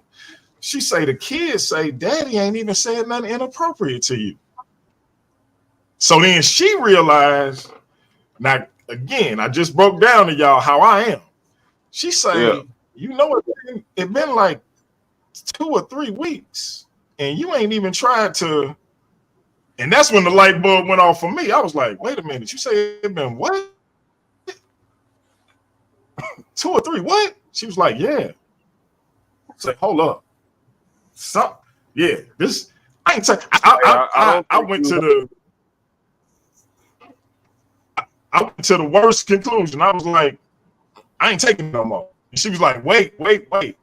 You can't just say you ain't taking. I'm like, man. And we had to figure out some alternatives. And Neo can relate to the type of alternative I'm talking about. Shout out to my man Rocky, he can too. Yeah. But the point being, I see what he's saying because I was a zombie and didn't even realize it. If they hadn't said what they said that day, who knows how long that would have went on. Kuhani, being that you do advocate for listening to your medical professionals and things of that nature when you're addressing these things, what do you say to that, to what me and Neo seem to have experienced when dealing with the medication? Well, I'm not actually like a medical professional per se, so I'm gonna watch. Yeah, I'm just getting your opinion. I would say that I would want you to be to be on some form of medicine, because as you said and other things you've told me, like that it could go really, really bad. I think that fault goes on specifically your psychiatrist. Well, or I'm getting the medical doctor. I'm getting that. The psychiatrist or the psychiatric nurse practitioner, whichever one. Yeah, the psychiatrist. Because they were the ones who was actually prescribing. Okay, that goes on the fault of your psychiatrist. Like your psychiatrist should know, like, okay, this is what needs to work for. Like this is the proper medicine for you. But then at the same time, I guess science is still trial and error. But I want you to take those medicines so it don't creep up on you. Because like a couple days when you stop taking your medicine. Because remember that day we were supposed to hang out, but I couldn't find my wallet and we couldn't go nowhere.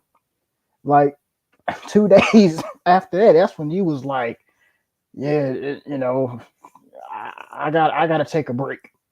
And I was like, what the hell? Like, I looked up my phone. I'm like, what hold on, I'm calling Rocky. I'm calling everybody. Like, anybody know what's going on? I'm crying. I'm like, oh my God. Like, we only hung out like twice. Man, don't tell me that.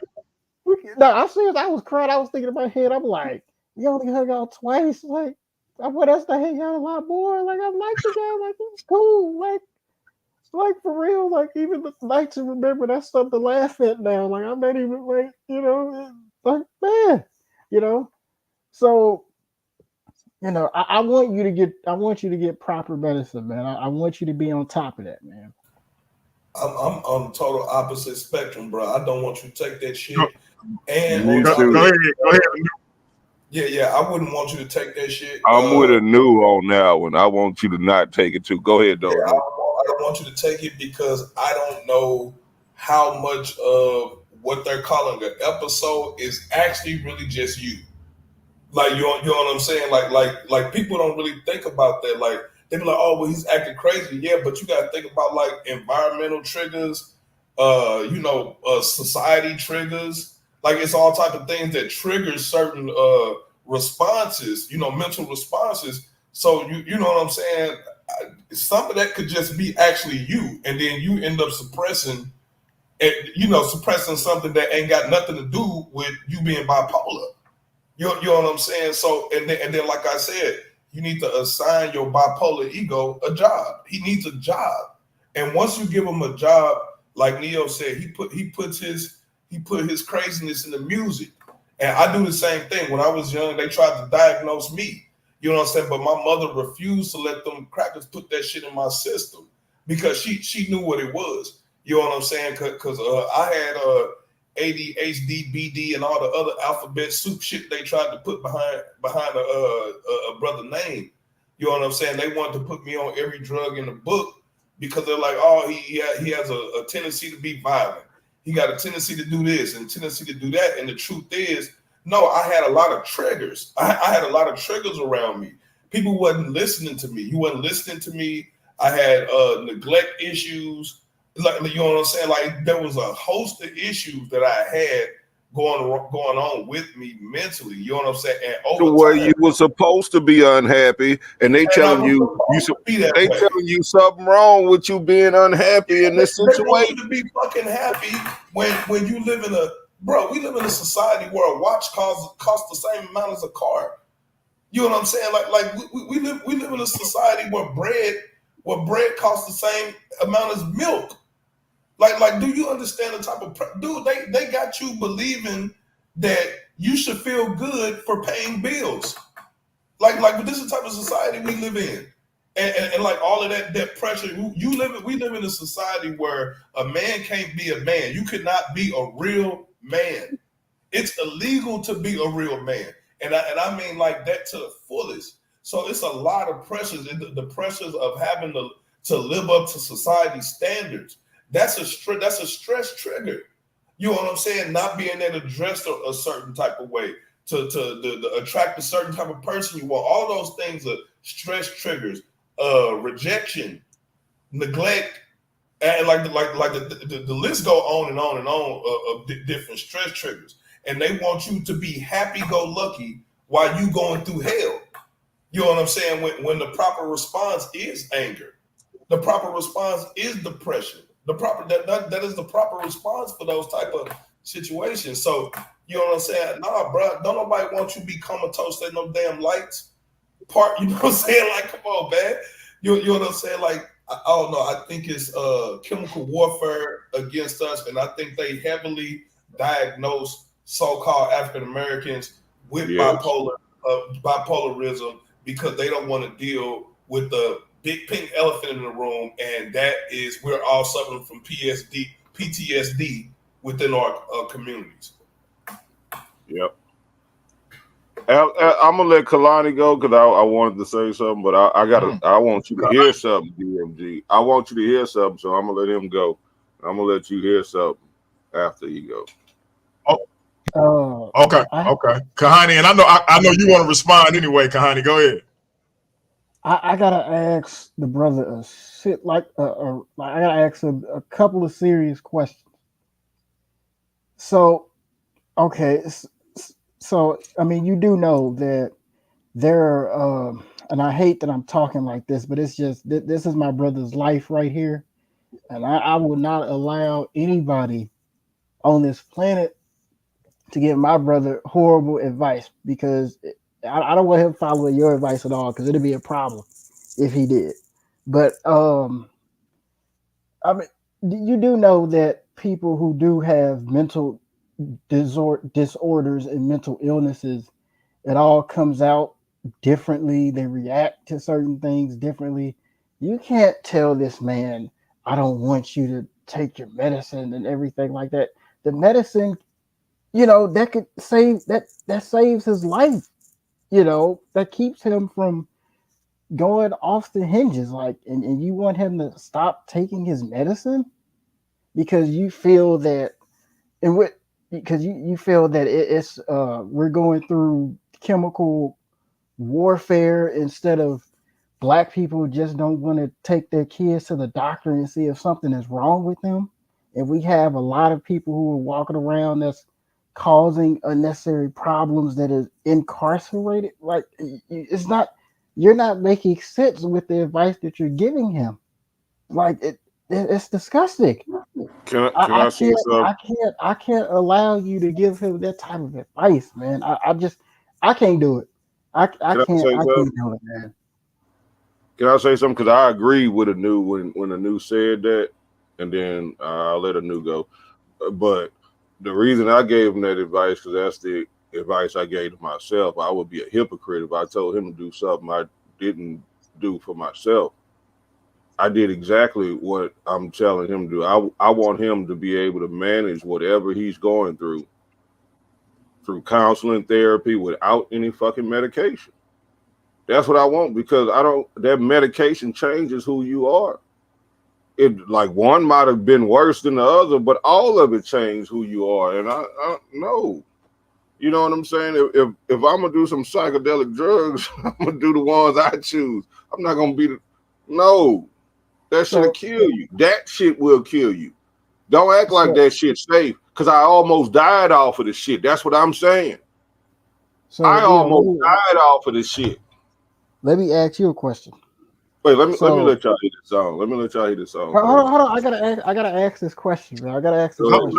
Hold that thought, Kuhani. Hold that thought. Let me hear this, and then I want you to respond, and then we're gonna give it to Anu.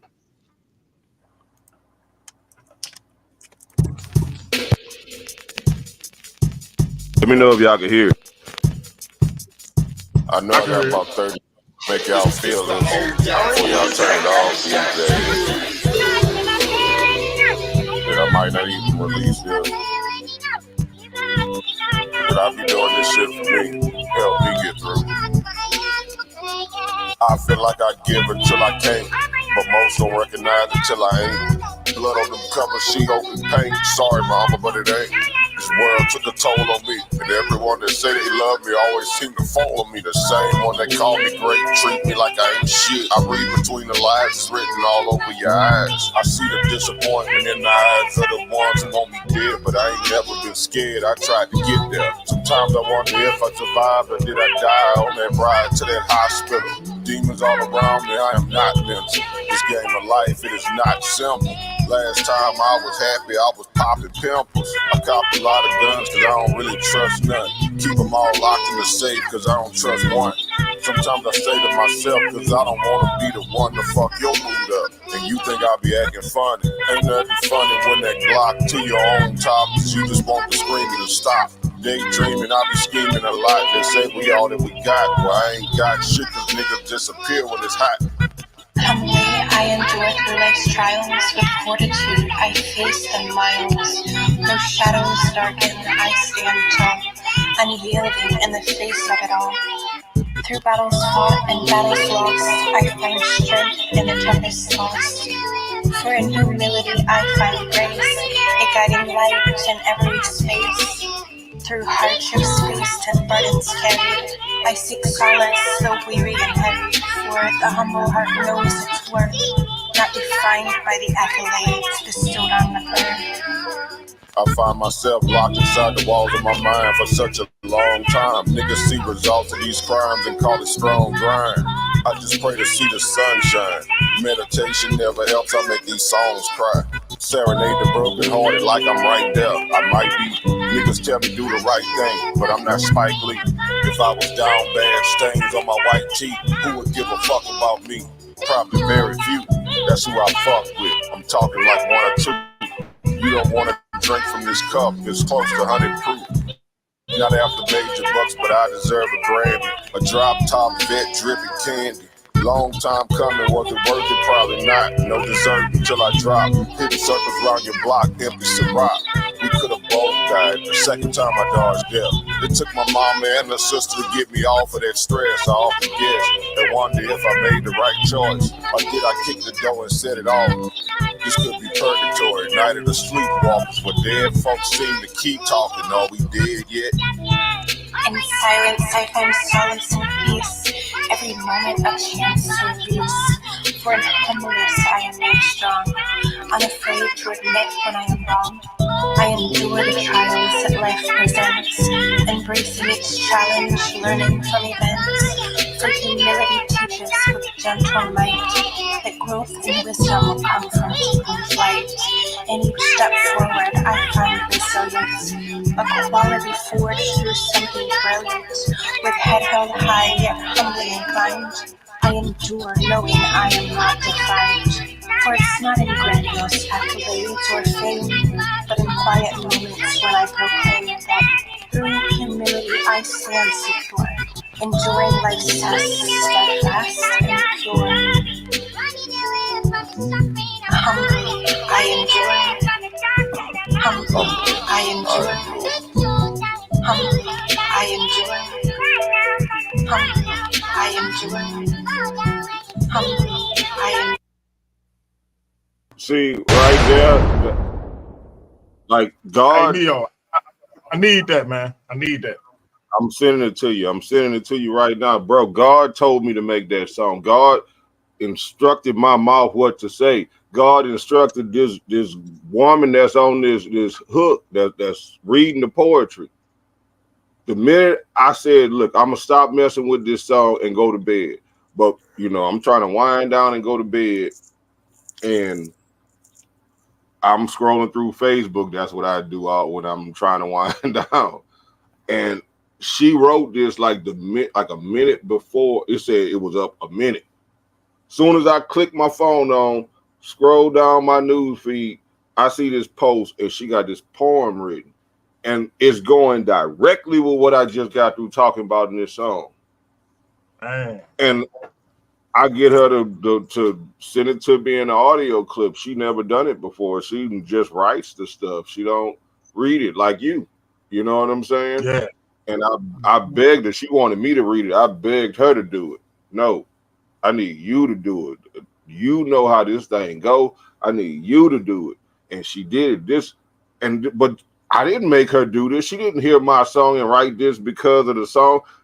She wrote this because of her feelings, and it just happened to go with the song synchronicity, showing that there is a higher mind controlling all of this. And the only way I could have made this song that went perfectly with her song is if I went through the bullshit I went through. And the only way she could have done her part is if she went through the bullshit she went through. And I don't even know her. So but I know she went through some similar bullshit that we're talking about because it went perfectly together. The music. Yeah. Hey, and you summed up like that. You familiar with you deal with music, so you know what I'm talking about. You know how in the 90s you had them Tupac moments when Pac would say something and you be like, man, is this dude in my head or what? You just gave me a Tupac moment. I'm like, I could end the show right now. I ain't even lying. I'm about to send this to you right now, bro. I'm about to send this to you right now. Anu, it's on you, man. Oh yeah, man, Neo, that was pretty good, man. That's the best song I've heard from you in a long time. No auto tune, nigga, none of that. Like it was straight to the point. It was auto tune on it, but I had to turn it down. Well, then you ought to turn it down more often because you was clear. Like I was able to hear that shit. I was able to vibe to it. I understood it. You know what I'm saying? I felt the lyrics. Like that shit was hot, man. But to respond to what brother was saying, I think you left out the part where I said how much of what brother is doing is actually him versus the actual illness. You see what I'm saying? And until you properly face the illness and understand what it is and who it is, you can't readily determine whether this is something that is maniacal towards them. And then, like, I would ask you, DMG, like, what is the most radical thing you have ever done, in an episode? Just destroying my own property. Right there, right? No, it's mostly destroying my own property, or somebody within my vicinity's property. I never even physically assaulted, like not anybody in my family. I say I have, took a couple of cats, down. I took a couple of cats to pain school, but I haven't like attacked my wife or my my Yeah, cousin or nothing like that. I think I hit that's my why. cousin one time because he was trying to restrain me from hurting somebody else. But yeah, other than Yeah, that, and that's exactly what I'm saying. Like some of that might be your actual real personality. You know what I'm saying? Versus somebody saying like, "Oh, he just out of control." No, he's not out of control because he would have beat all y'all up. You know what I'm saying? A person who's out of control and they're really crazy, they don't have no control over what they're doing. They don't have no draw. There's no filter. You know what I'm saying? I know people that's bipolar with that thick drool forms at the corner of their mouth, and they're really out of control. And like you can't stop them. You have to sedate them. You know what I'm saying? Because they're on some malicious thing. Like they really are trying to hurt people, hurt themselves. They're really trying to do that stuff. So I'm saying if it's not to the point where it's affecting your job, if it's not affecting your love life, if it's not affecting you as a parent, then you shouldn't take it. You know what I'm saying? Like me personally, if I was you, I would experiment with DMT or psilocybin. You know what I'm saying? Which you know what I'm saying, which might be, you know what I'm saying, something that might not be as harmful to you, but allows you to look into self. You know what I'm saying? And that's one of the questions that I wanted to pose to the community. Do they feel like psilocybin and DMT should be used as a fast track to spirituality? Because those things will help you learn who you are on the inside.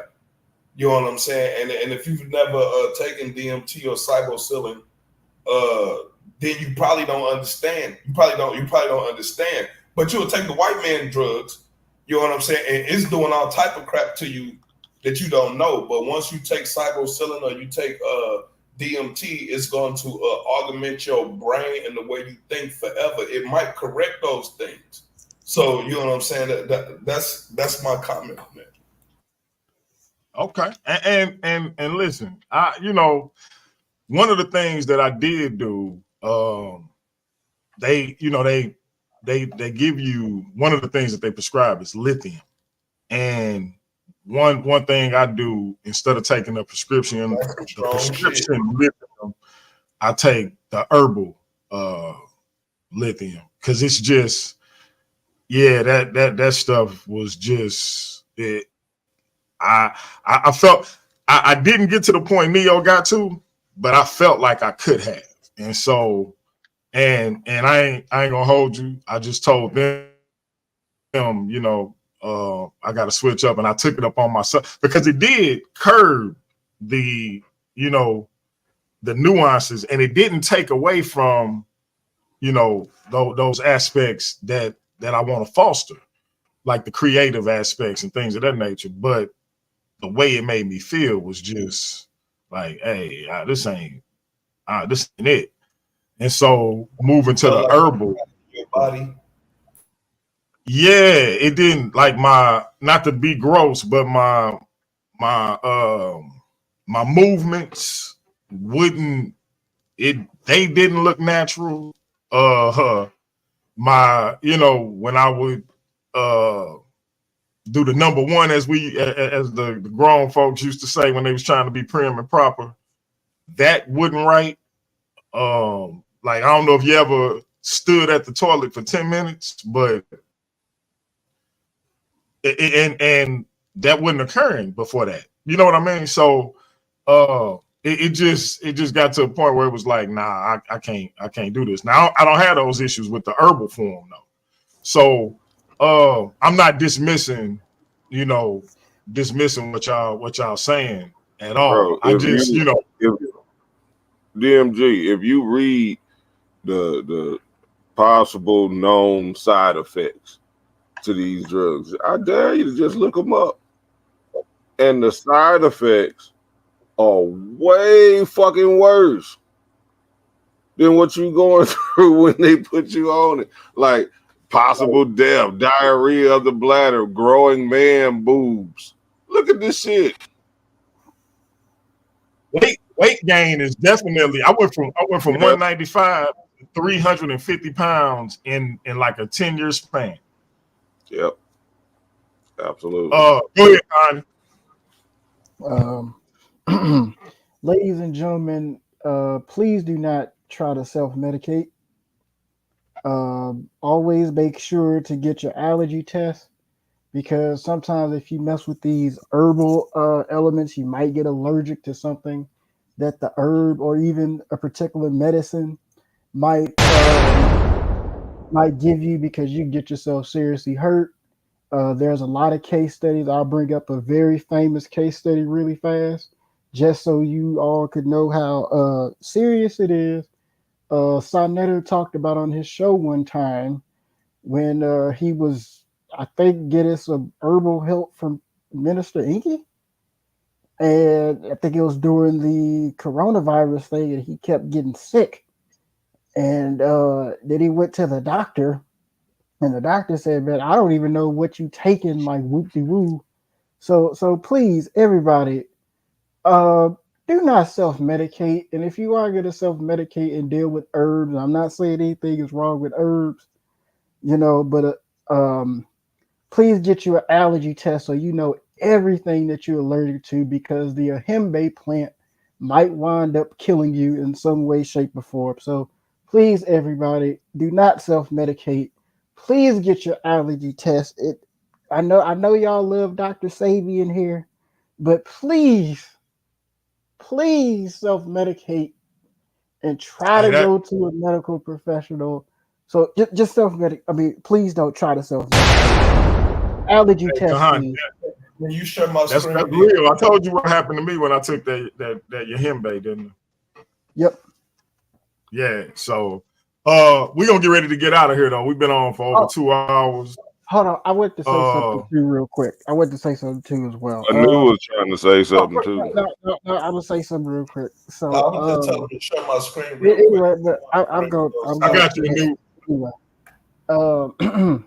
So I want everybody to try to, put some money onto my friend's PayPal. Her name's Tanya, and she does tours for African Americans to go to Cameroon. She tries to do that whenever she can. Give her $2, $5. She's a very productive Black woman. She's a very close friend of mine, and just please put some money in her pocket, so she could take us to Cameroon one day. So hey, don't forget to tell them to hit my Cash App, man. And hit DMG's Cash App as well. He has one of the most productive YouTube channels out right now, and we just had the most productive show on Black YouTube right now, because this is something that the Black community always tries to ignore and try to self-medicate, So we gotta. This is a very productive show. Oh, go ahead, Anoop. And Anoop, when you get through, close out. Let them know about what you got coming up on May 11th. Right. So this right here, I just did a quick Google search, and as you see, it say lithium may be taken for a long period of time. Do not suddenly stop taking it without speaking to your doctor. Short-term side effects can include nausea and diarrhea, muscle weakness, or a dazed feeling. A long-term side effect can be weight gain. Your lithium dose needs to be adjusted to suit you. Then when you scroll down here, hold on, it says, what damage can the lithium do to your body? It says, indeed, in some cases, lithium toxicity can lead to coma, brain damage, or even death. Moreover, lithium can induce serotonin syndrome and potentially fatal and life-threatening conditions. So, you know what I'm saying? I just wanted to point that out, because a lot of this is coming from medical MDs. This is coming from people who are professionals, and they're saying the same thing. Like this they saying the same thing Neo just said, is that this is potentially can kill you. This could potentially kill you. So I agree that you need to seek out professionals and know what your allergy triggers are. You do need to know what that is. But at the same time, our ancestors have been self-medicating and doing that type of thing for thousands, if not millions of years before the white man came along, and we've been just fine. So wait a minute. So I mean, I guess that self-medication didn't work. Kuhani, he about to close out and tell him about what he got coming up on May 11th. Okay. So, but when you close out, you can respond to whatever, because you're gonna have unlimited time to close out. Oh, I'm not gonna respond, but we're just gonna go around. Go ahead. I'm sorry, man.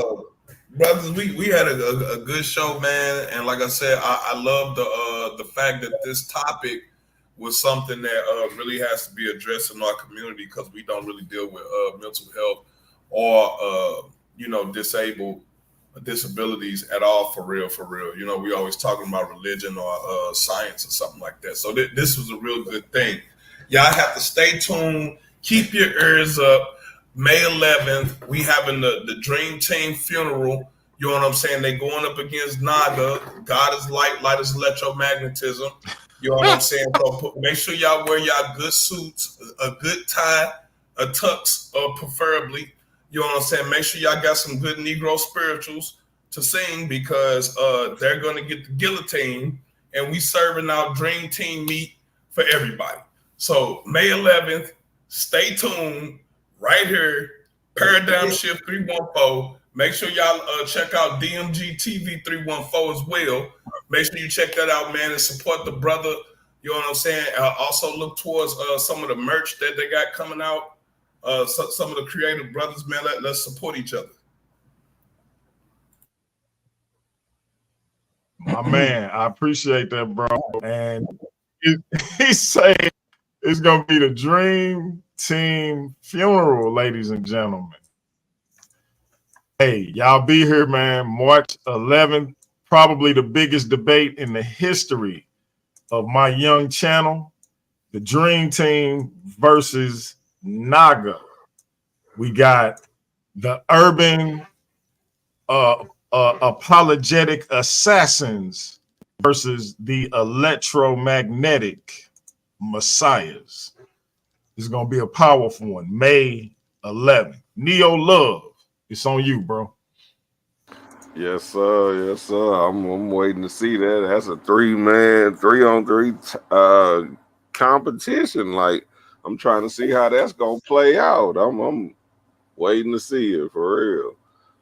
But yeah, it was a great show, great topic. Like I said, it does need to be discussed, but I just happen to be on the unpopular side of the discussion.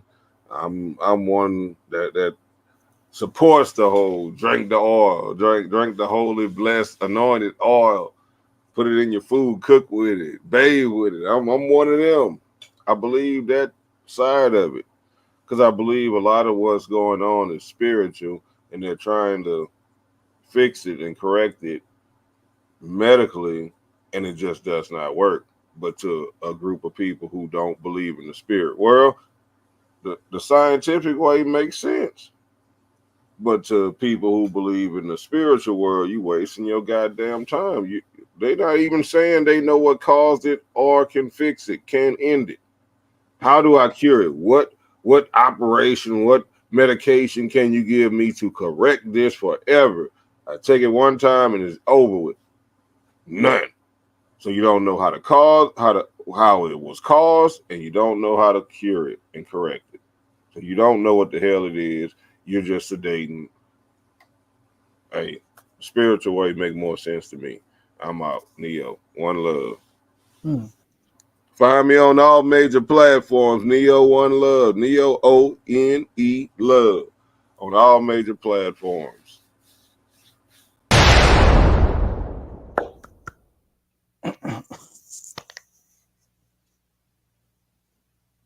My man Kuhani, we spent a lot of time on my situation. I don't think we gave yours enough attention. We may have to do a part 2.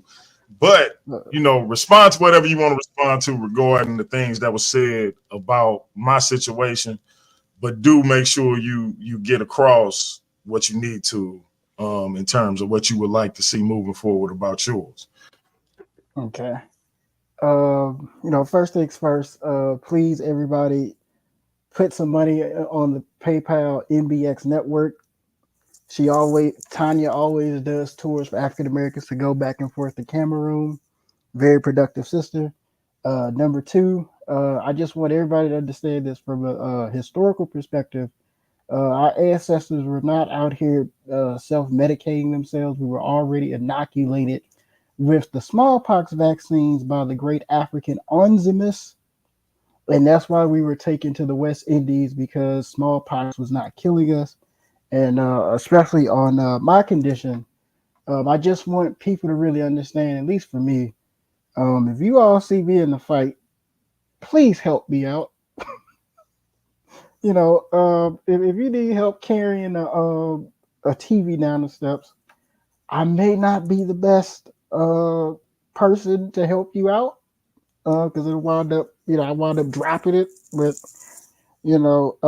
I just want, and I want everybody to stop with the jokes concerning people who have physical handicaps or mental handicaps, because, or at least give us the same amount of hesitation that you'll give us concerning someone who is suffering from body dysmorphia or obesity or any other things that people tend to always talk about now.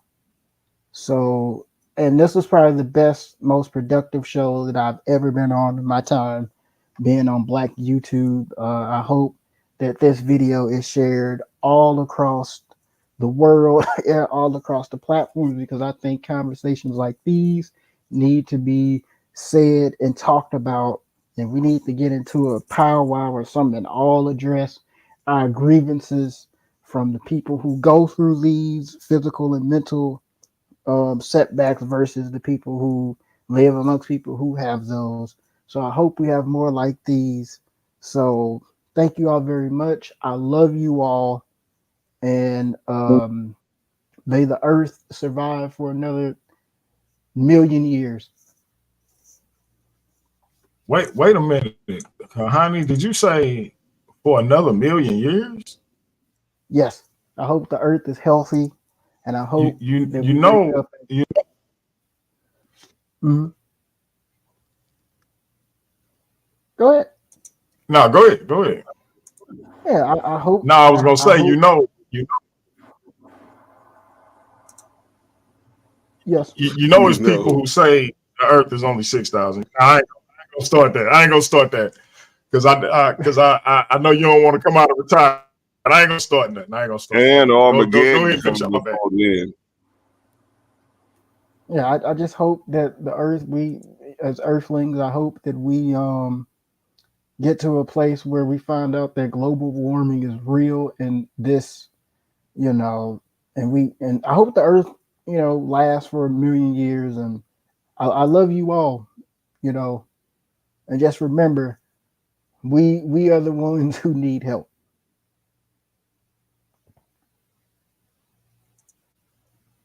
There it is. And so I'm just gonna piggyback off what my little bro said. These topics are topics that need to be addressed.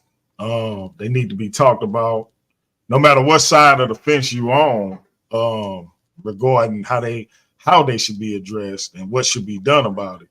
They definitely need to be addressed and talked about within our community. They shouldn't be dismissed, and some understanding has to be established with regards to those who deal with these situations. If you somebody in Kuhani's shoes and you have to deal with ridicule and bullying based on a physical handicap, the people who do those things, and we're not talking about children. We're not talking about small children, because we know small children can be cruel. We talking about adults, young adults who still doing things of that nature, and making fun of people for being different. That need to be stamped out immediately, because like I said, we see all the time where people who make choices with their body, people who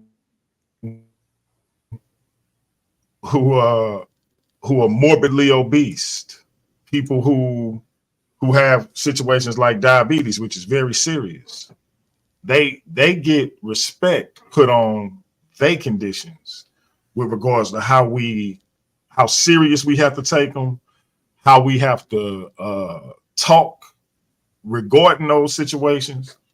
And when it comes to a physical handicap, if you're not a child or elderly person, you become a victim of ridicule and bullying. If it's a mental thing, it just get disregarded as something you need to get a better grip on. And so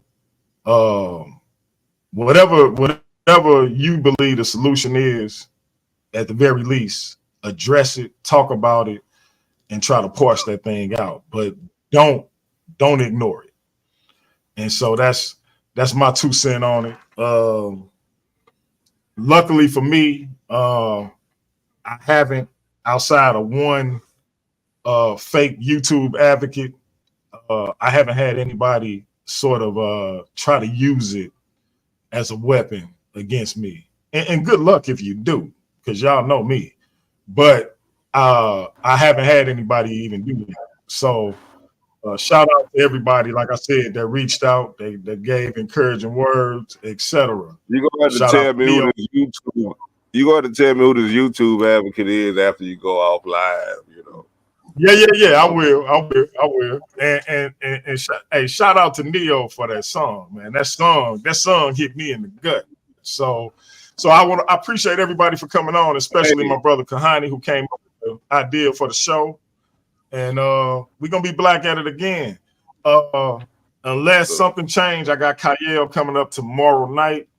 I had my man LP later on tonight, but I believe he had a situation, and I'm gonna get with him about rescheduling. But that being said, family, we'll be black at it again. May 11th, we got something special. Naga versus the Dream Team, the Apologetic Assassins versus the Electromagnetic Messiahs. Speaking of that, I'm gonna let that take us out of here. With that being said, it's Paradigm Shift TV 314. We out. That's peace. For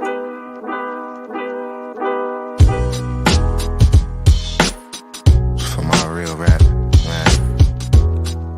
I'm tired of that, man. Retired that. They don't really want to hear the truth no more. Think they scared how I make them feel. And you can say anything you want about me. I ain't worried, that don't make it real. They don't really want to hear the real no more. Think they scared how I make them act. And you can say anything you want about me. I ain't tripping, that don't make it fact. Look, coming live from the gutter like a cold puddle. When water whipping road shuttle. Your whole huddle, Dutch burning, moving slow. I'm feeling like the minute hand. All wishes granted to me, turning in a tenant van. Been a man, never question nothing that was in the plan. See it from my third eye vision, so I understand. Poolside plotting moves like a dance team. 100 band scheme in the dirty with my hands clean. Never been the type of they could castrate. 5th grade, I was selling candy to my classmates. I ain't call her back, I let her think about the last date. Student of the game, and I promise you not a classmate. Problem is with these rap, they move iffy, and my mood picky. Can't let these